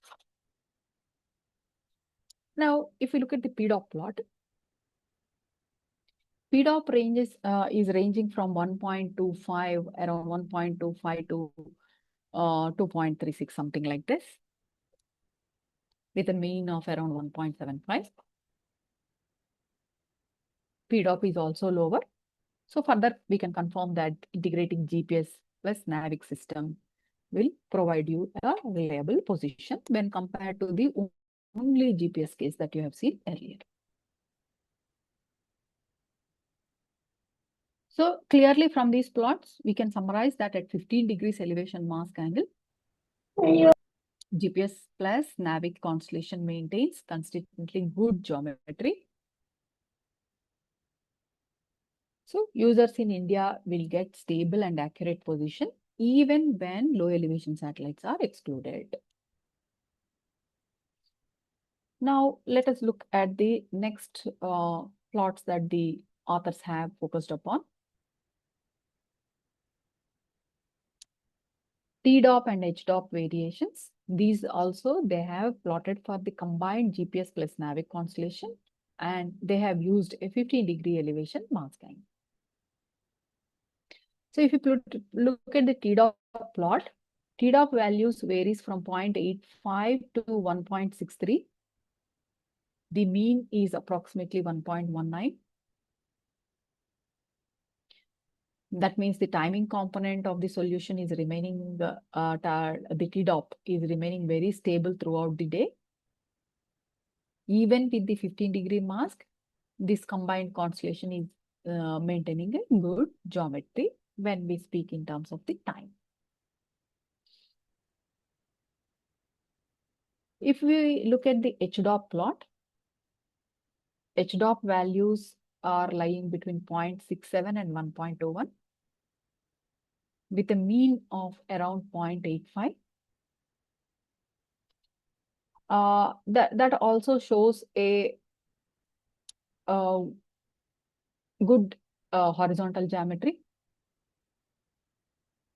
Again, insisting that the integration of GPS and NavIC will give good, strong horizontal position accuracy across the entire 24-hour window. So as far as the overall results, if we want to summarize from the tables and the plots that we have shown, as the elevation mask angle increases, the mean GDOP value also increases. This is happening because your receiver has started excluding the low elevation satellites. When you exclude low elevation satellites, the geometric diversity is reduced. Now, at a 20-degree elevation mask angle, the GPS only DOP values, if you see, they are moving into good to a moderate category, meaning that means the geometry is not so good. But if we take GPS plus NavIC, GDOP still is in the excellent to good category,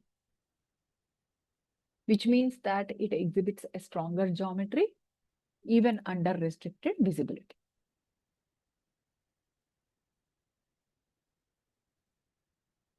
And they have also observed that if they have increased the mask angle to a higher extent, say around 35 degrees or so, there were moments where when they used GPS only receiver, they used GPS only constellation, then they did not even have enough satellites to compute the DOP. Instead, even if you raised the mask angle to 35 degrees and using GPS plus NavIC, always we had enough satellites in view. Because you have these NavICs, GEO and GSO satellites.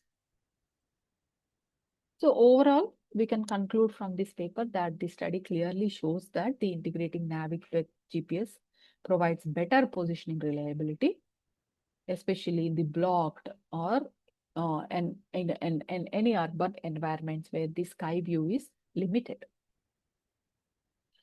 This kind of experiments you can also carry out at your own stations or from using the data from the IGS stations to compute the multi-constellation effect. You can further take this work ahead for the GDOP calculations with different mask angles and combining different types of constellations. If you have a multi-constellation receiver, then you can go for different constellations. Like you can add up not only GPS plus NavIC plus GPS plus NavIC plus Galileo, GLONASS, BEDO, whatever you are getting in your receiver. So this is I found this work an interesting piece of work, though a smaller piece of work. It's an interesting piece of work directly relating to our topic of integrating NavIC with other GNSS. So I focused upon this paper. Next, I also found one more interesting paper assessing the performance of NavIC with the integration of GPS and Galileo systems. So if you can see the earlier speaker, Dr. Naveenkumar is one of the author of this paper. In the first paper also, Dr. Naveenkumar was the author. So he works extensively on the NavIC and the GNSS, and I found some of his papers on the integration aspects also. This paper is I found it from the Journal of the Indian Society of Remote Sensing. Now, let us see what this paper focuses upon. The primary objective of the study of this work was to evaluate how well NavIC performs when used alone and how much its position accuracy improves when you integrate it with GPS and Galileo. The same thing that they have done. Last paper I told you, it is only GPS plus NavIC. Now they have brought in the Galileo aspect also. Now, what this study aims to understand is whether multi-GNSS combinations can overcome the limitations that you find when you are using only one constellation. These authors have observed the changes in the satellite geometry, I mean the DOP values and the position accuracy across different GNSS configurations. And they try to determine the contribution of this integrating. What is the contribution of integrating the NavIC with the other things? The approach that they have followed is to investigate into this objective. They have taken 5 days of continuous multi-GNSS observations using a high precision Novatel receiver. The station that they have performed the experiment is in Hyderabad here. The receiver tracked the signals from NavIC, GPS and Galileo simultaneously. That's why they were able to perform. That's why they were able to perform standalone and hybrid analysis. For each of these configurations, NavIC only, NavIC plus GPS, NavIC plus Galileo, NavIC plus GPS plus Galileo configurations are taken. This study has computed the satellite visibility, GDOP, BDOP, HDOP, and ENU standard deviation, east, north, and up position standard deviations. The horizontal and vertical accuracy measurements were done in form of the 2D RMS error and the SEP. So they have done a comprehensive comparison framework, and this has allowed the researchers to quantify how each constellation impacts geometry and the position performance. Now, the experiment they have carried out as I've told you, they have used a Novatel receiver at Hyderabad station. The core idea behind the experiment is the satellite geometry plays a crucial role in GNSS accuracy.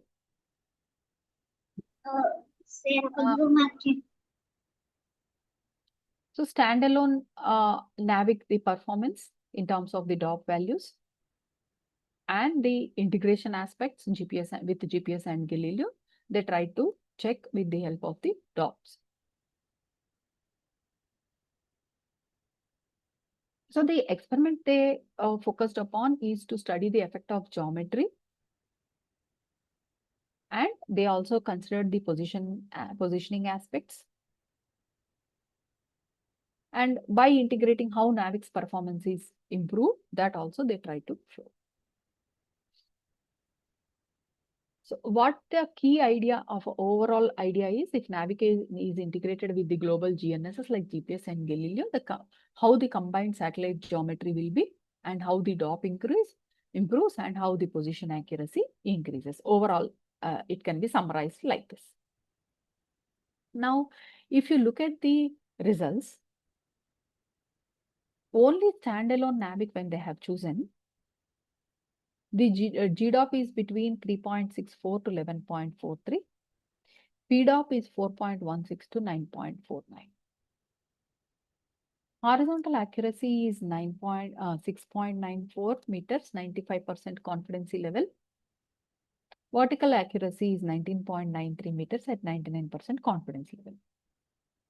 And they have also shown that the ENU errors are showing a high variance and noticeable biases are there. So with this, they have concluded that with the standalone NavIC itself, the satellite geometry is leading to high DOP values and low accuracy in positioning. So if we are going for a high precision application, then this may lead to problems. Then they have looked into the aspects of NavIC plus GPS. Satellite visibility has increased to 7 to 15 satellites. The GDOP also increased 0.99 to 3.71. 0.99 is too good. Then PDOP between 1.02 to 2.92.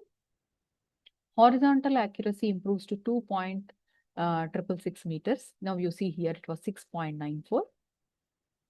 Vertical accuracy improvement to 2.355 meters. You see 19.93 meters. ENU standard deviations improve by 67 to 76% compared to the standalone NavIC. To the right side, I am showing the satellite visibility plots, the DOP measurements, the DOP values, the number of satellites, right? And the errors in the lat, long, and alt. So as I've told you in the beginning, they have taken the 5 days of measurements here. And they have also shown the scatter plot of the NavIC plus GPS corresponding to the same dates, 15th to 19th November. These are the results due to NavIC plus GPS. Now let us see the NavIC plus Galileo constellation. Satellite visibility ranges between 7 to 11, but here see if you are using GPS, it was 7 to 15. DOP values still remain strong. GDOP 1.3 to 2.94. PDOP 1.35 to 3.3. Horizontal accuracy improves 2.5 meters in 2D RMS. Vertical accuracy also improves to 2.27 meters, 99% SCP. ENU errors are almost unbiased, unlike NavIC plus GPS. NavIC plus Galileo gives 5% better 2D accuracy than NavIC plus GPS. So this is performing better than GPS plus NavIC. The reason that the authors have found is because of the more uniform geometry. The reason that they found is with the Galileo, coming into picture. The geometry is more uniform. Then they have taken the combination of all the three, NavIC plus GPS plus Galileo, a multi-GNSS system. Satellite visibility went to somewhere around 24 satellites, the highest among all the modes that you can see here. Minimum are 11, maximum are 24. Very good geometry. The strongest geometry, so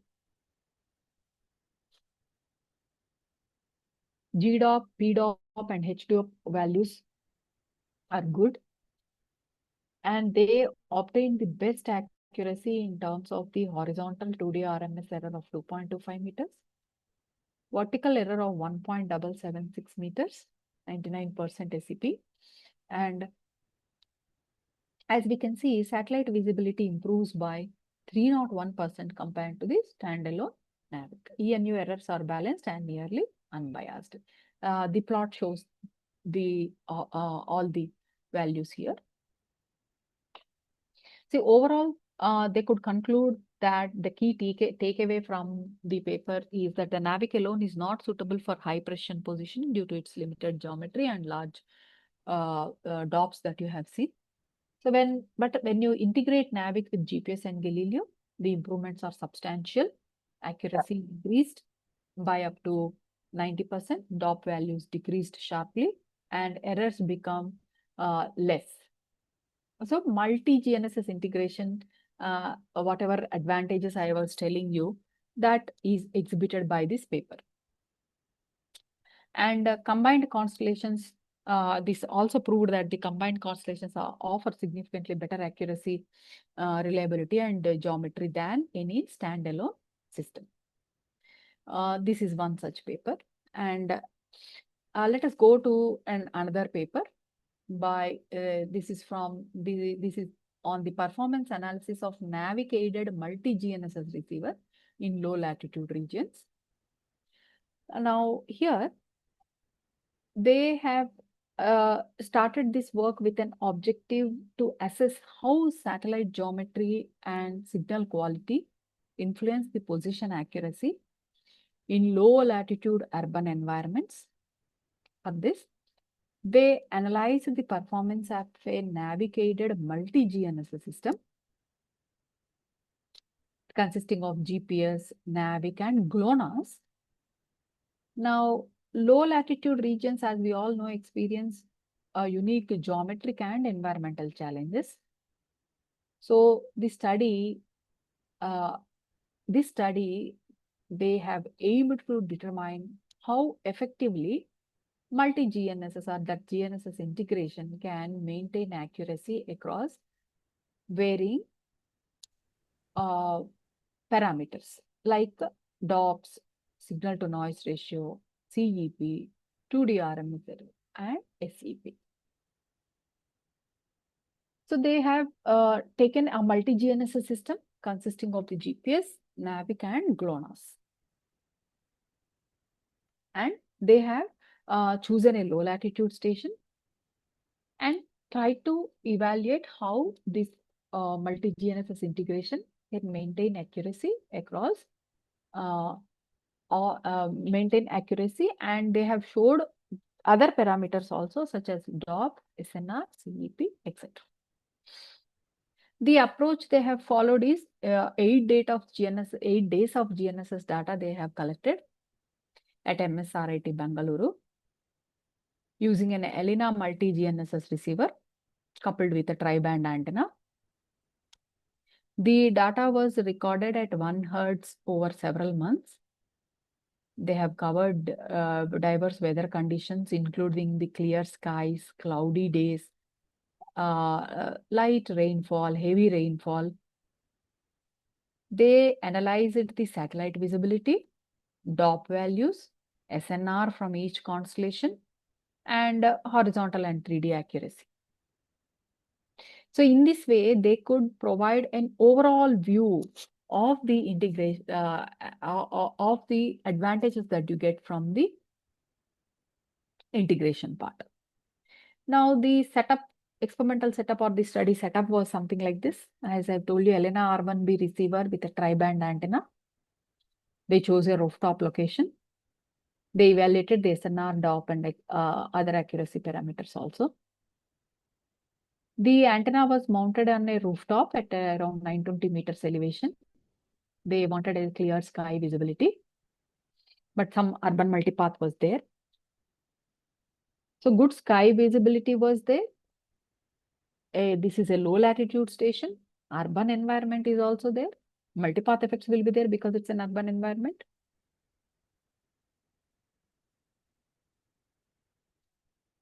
Right? SNR fluctuations also are expected because of all this.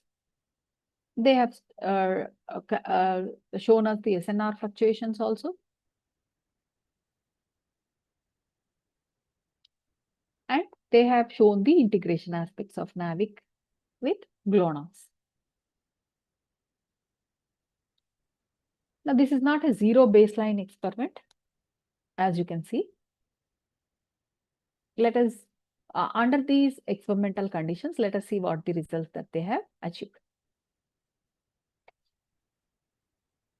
The results showed that the multi-GNSS combination, whatever you have of GPS, NavIC, and GLONASS, they provided an excellent satellite geometry. The as you can see, the PDOP stayed consistently below 2. It indicated an excellent overall geometry.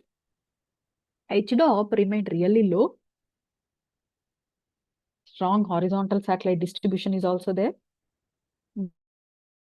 Were stable. Good vertical geometry is also there.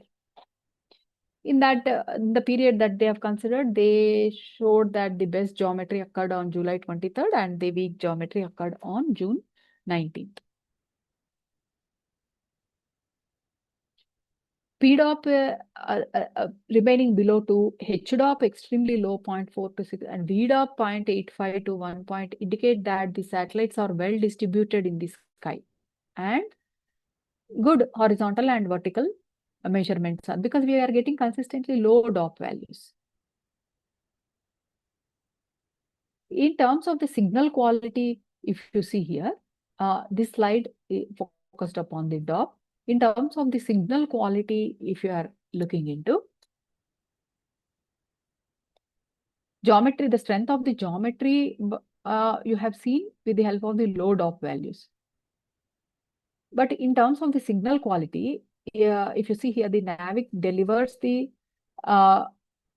signals with 42 to 44 dBHz. GPS remains consistently around 41 dBHz, while GLONASS shows fluctuations between 36 and 41 dBHz. These variations in GLONASS SNR directly maybe because of the small reductions in the position accuracy, maybe due to because they have considered different weather conditions like rainy or cloudy periods and so on. SNR in dB, if you dB here, SNR in dB, if you see 42 to 44 for NavIC, GPS only 41, GLONASS for 36 to 41. Right? Lower GLONASS SNR may be due to the reasons that I have just stated.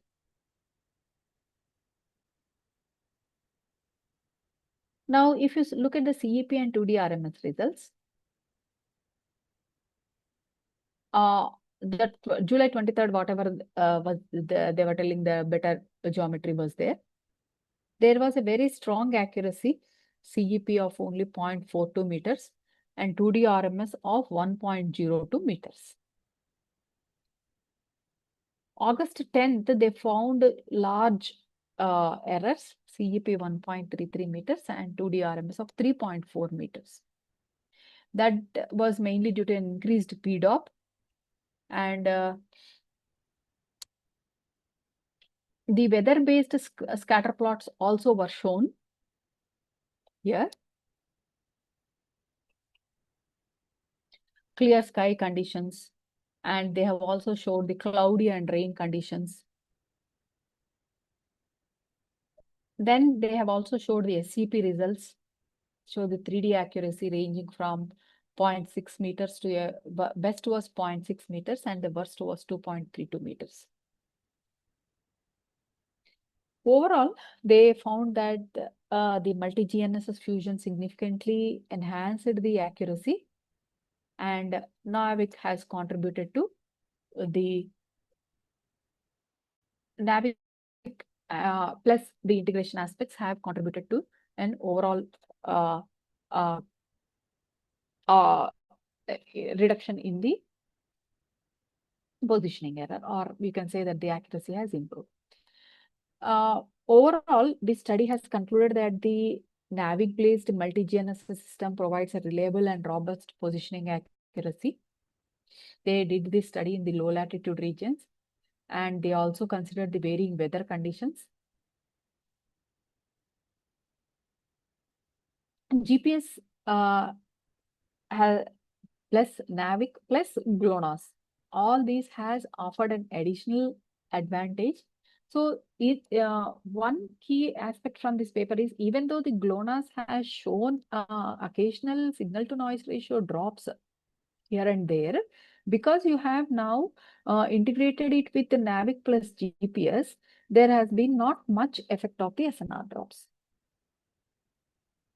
The results confirm the results that have been exhibited in this paper confirm that multi-GNSS fusion is highly effective in maintaining the accuracy within the acceptable limits, and it is well suited for now only NavIC. Whenever I said that not suitable for high precision applications, now you can go ahead with the precision applications also when you are going for the integration aspects. Now, this is one more paper that we have found in Journal of Geodesy, IRNSS, NavIC, IRNSS or NavIC, NavIC and GPS. They have integrated NavIC and GPS, and a single and a dual system L5 analysis they have carried out. A Journal of Geodesy paper, interesting if you can go through this paper. And there are many other papers also on this author's name, Dr. Nadaraja. All are interesting papers. Most of their experiments are done in Australia, Curtin University. You can just go through his papers, interesting papers. Now, as far as this paper is concerned, how effectively the NavIC L5 signals perform in resolving the carrier phase ambiguities, and to determine the extent in which you can to which you can integrate GPS L5 and how it improves the performance. All this has been showed in this paper. So ambiguity resolution, as we all know, is a crucial step when we want to achieve precise GNSS position. And they have also considered one important factor called as ambiguity dilution of precision. Then they have also seen the integer ambiguity aspects, and overall position accuracy is also examined. So whether they have focused upon the NavIC L5 part here, NavIC L5 and GPS also.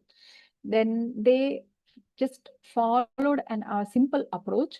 You collected a data set over 24-hour period, and they collected this data set from two collocated GNSS stations, CUBB and CUCC.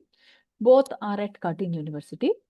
What they did is at both the stations, they have used the same antenna, Zavad receivers, tracking IRNSS L5 and GPS L5 signals simultaneously.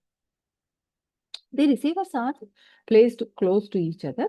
So multipath, atmosphere delays, whatever the errors, they are identical to both the stations.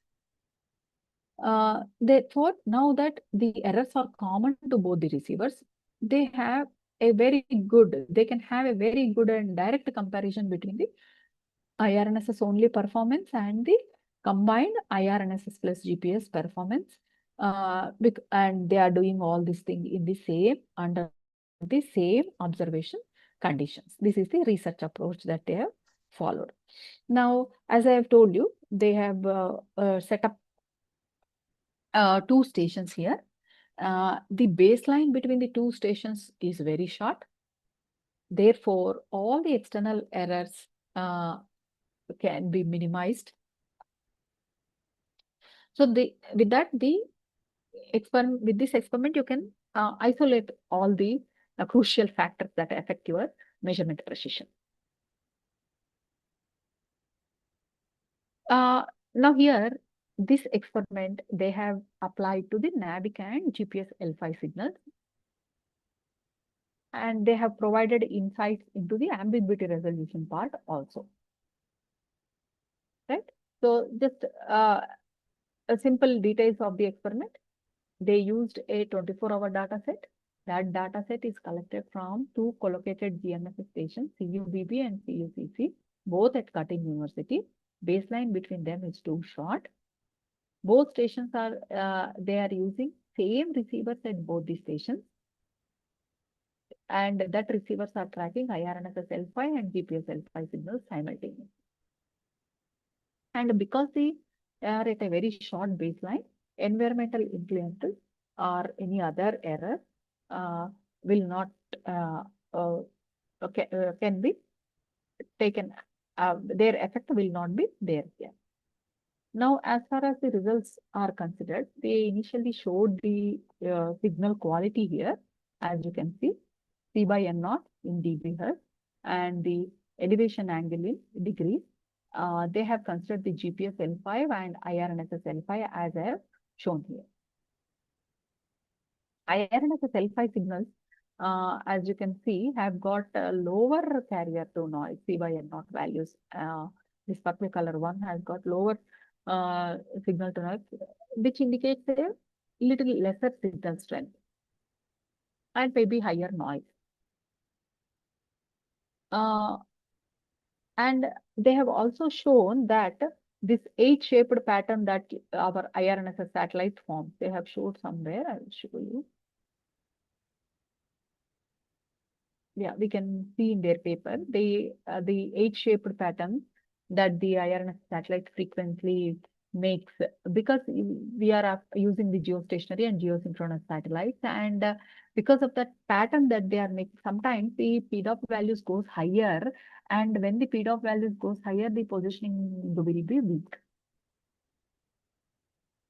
All right, but we are also using GPS L5 here. Then if you see here, this one.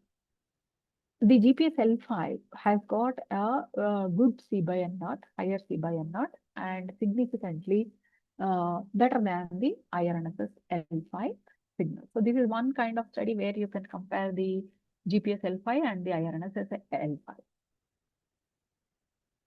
All right. Then the ambiguity resolution analysis also they have carried out. IRNSS and for the ambiguity DOP, they have carried out what is called as ADOP. ADOP values were found in the range of 0.3 to 0.7 cycles.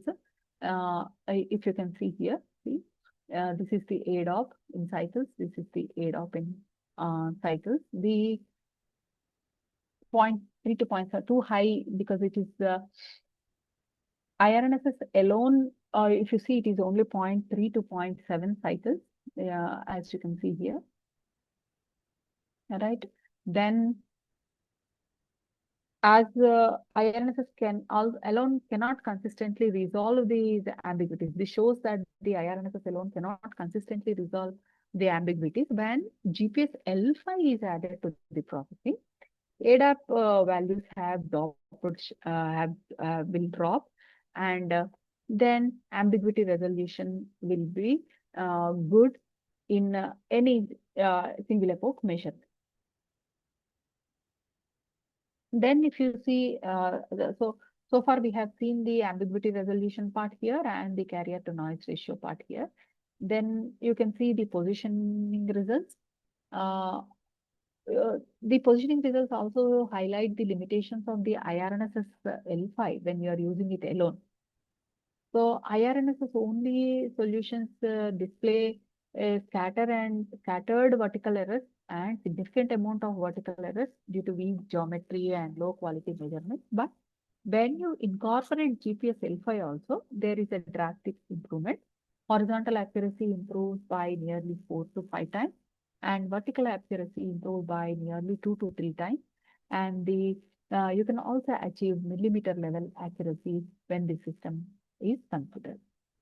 Now, the overall the takeaway from this work is IRNSS L5 on its own is not capable of delivering a good ambiguity resolution or high precision positioning because of its limited geometry. But if you use GPS L5 with the IRNSS L5, the combined system will achieve good near instantaneous and highly reliable ambiguity fixing, and it will deliver a precise positioning and across the service region also. Therefore, the multi-GNSS integration, specifically combining these IRNSS or NavIC with the GPS, is essential for achieving the dependable L5 based performance in the real world. So the key takeaways from all the from this particular work, if you see how it differs from the other works that I have explained so far, is they have focused only upon the L5 signals, only upon the L5 of IRNSS and GPS, and they have carried out a very good comparison. And what is this ambiguity drop and the ambiguity resolution aspects they have covered in detail in this paper. Because I've given the details of the paper, please go through it, and the relevant papers by the other relevant other papers by the same author are also very interesting. Now, the summary of all these research findings, some papers I tried to show you here, is to quickly summarize. NavIC alone, we all know, has got a limited number of satellites in view. So its geometry is not strong. Therefore, we will definitely have this effect on the accuracy aspects when you are using NavIC alone. But if you combine NavIC with other GNSS like GPS or Galileo, the geometry will improve significantly. Better DOP values can be achieved.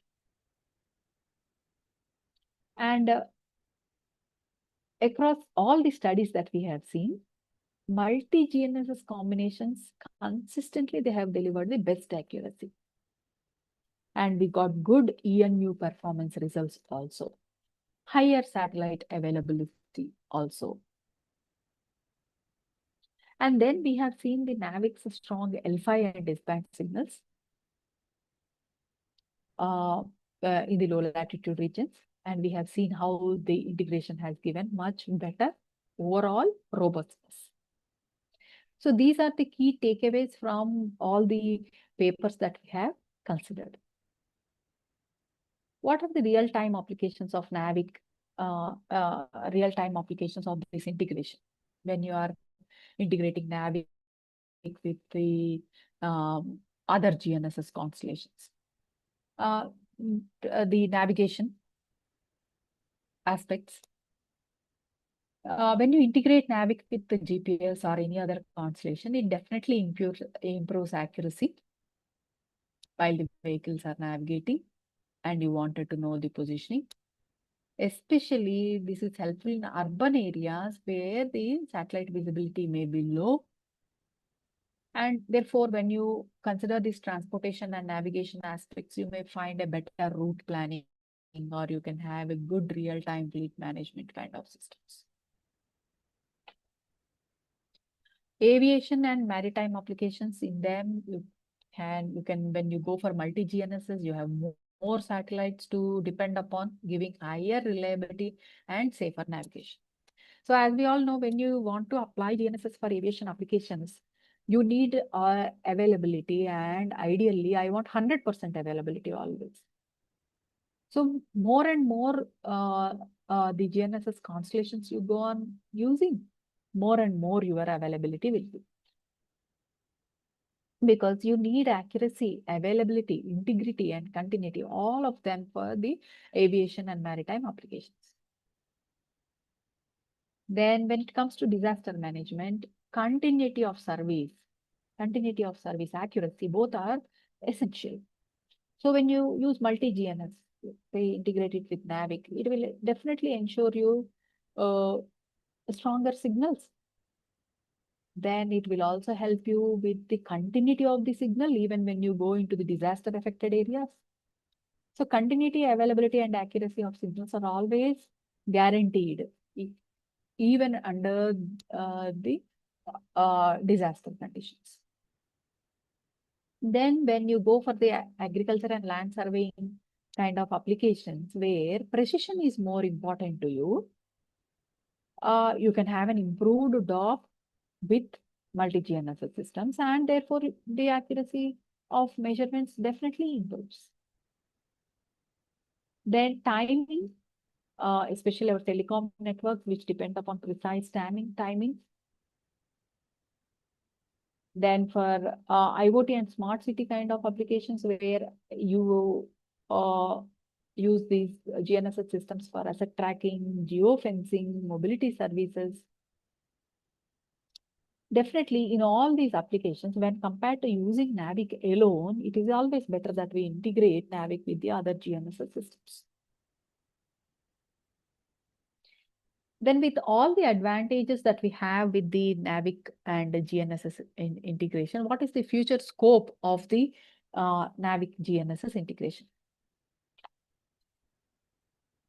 So in future, we need to have devices which supports the multiple GNSS frequencies, including the NavIC L1, L5, and S-band.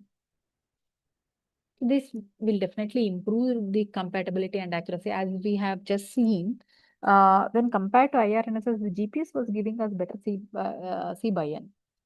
So in circumstances where you need or where you are dependent upon a stronger signal and you want lesser noise, maybe you can switch to other constellation.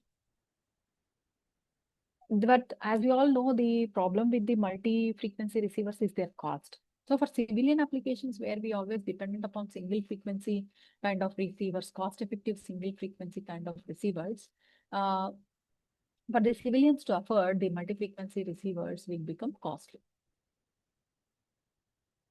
So in future, you should technology development should focus upon bringing out or developing a multi-frequency receivers which are of low cost. Then we can talk about the NavIC constellation upgradation that maybe many speakers have told you in the earlier talks. Then autonomous systems, when it comes to autonomous systems such as cars, drones, robots, they will definitely rely on the high precision PNT. We all require the high precision positioning from all these.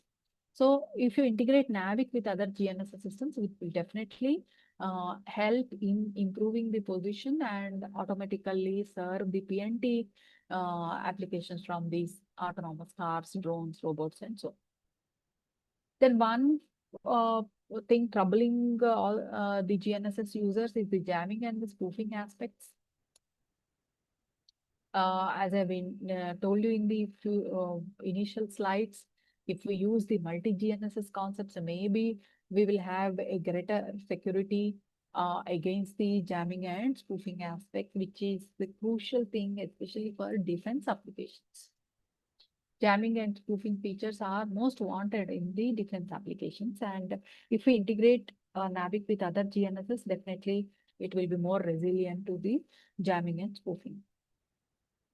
Then AI-based algorithms can be combined with GNSS with IMU cameras and sensors to achieve the lane level accuracy. Then we definitely need a growth in the research and the industry adoption as far as the multi-GNSS constellations are considered. So with this, I just want to brief about the key takeaways from the today's talk. where we have started with the integration of NavIC with other GNSS technologies. We have considered why this integration is required, what are the benefits of integration, how do we do integration at the three levels: position level, measurement level, and signal level. Then we have focused upon the key excerpts from some papers where I found the advantages of NavIC integration with other technologies, other constellations, and we have we went through and we have concluded how the DOP and the positioning aspects are improved when you have gone for integration of NavIC with other GNSS that we have considered. And at the end, I just try to show how the real-time applications will benefit from the NavIC plus multi-GNSS integration and what is the future scope of this kind of integration. So this is all that I would like to focus upon under this topic, GNSS, NavIC integration with other GNSS technologies. Yeah, and the floor is now open for any questions from the audience side. Thank you, madam. Ma'am. Yeah. Ma'am, all experimental setup, you have shown some antenna setup. Yes, sir. For antenna, what kind of antenna they are using and what material we have to use and how you can integrate the antenna to the system, ma'am? Yeah. Sir, in all the experimental setups that I have shown, and Yes, even in our institute, whatever we are using now, they are all L-band antennas, sir. Coming to their specifications of the antennas, I don't have right now, but the antenna that we are using, its specifications and all, I can give you if you are interested in working towards the antenna side. Okay. We are using two receivers, sir, Polar X5S and Accord system receiver. I can give you the specifications of the antennas if you are interested in working towards the antenna side. Yeah. Okay. Sure. Thank you. Madam, could you please elaborate about the GBus? Yeah, sir, that has been my area of research when I was doing my PhD, and later also when I carried out the ISRO project, and even now I am doing the ground-based work on ground-based augmentation systems. These ground-based augmentation systems are systems specific to an airport. And if we want to augment GPS signals or GNSS signals for aviation applications, we have to implement this GBus at every airport. This will help the precision landing and approach of aircrafts by augmenting the GNSS signals in terms of providing the accuracy, availability, integrity, and continuity. This is on the whole about the GBus systems. And we can work upon now whoever are showing interest in working in the areas of research in GBus and related aspects. We can we have a lot of scope to work upon the ionospheric aspects, ionospheric effects on GBus, tropospheric effects on GBus, signal in space errors, and so many other options are there. If somebody is interested in working towards the GBus, they can also reach out to me for potential areas of research in GBus side.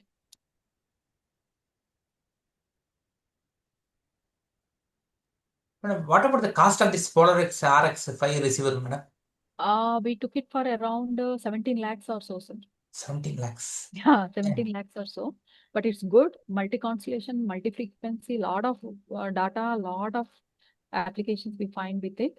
And then we get a simulation data directly, sir. We don't need to calculate it separately. Madam, which one is better, madam? Either Novatel or Polar X R5? We have not compared the data so far, sir. Novatel scintillation receiver and this one we have not compared.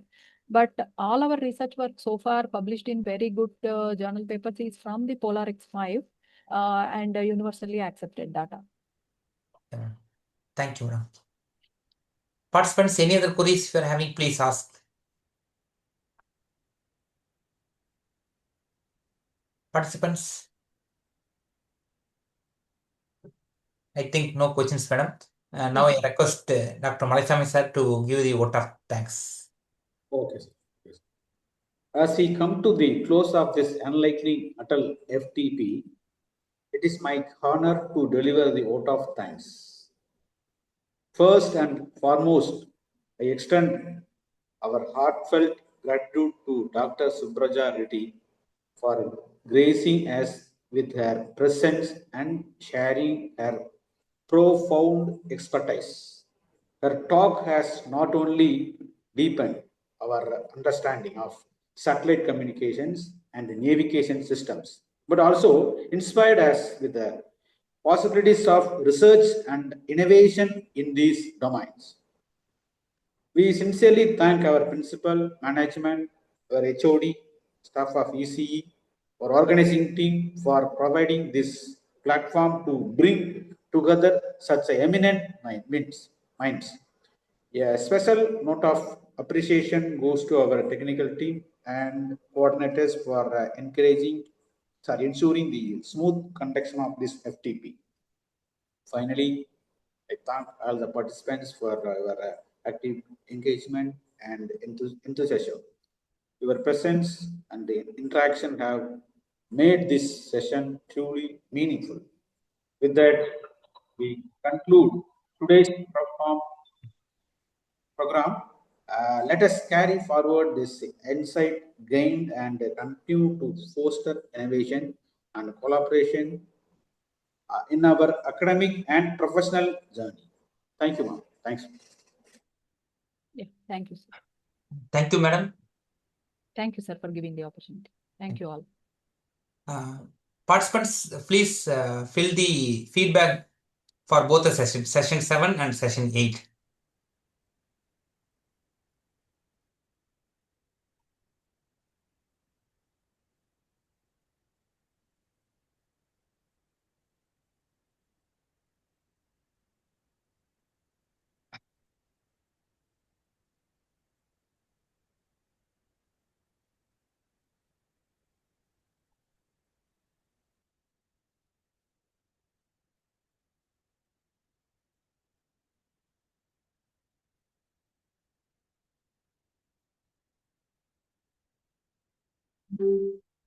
Okay, madam, we will conclude the session. Thank you.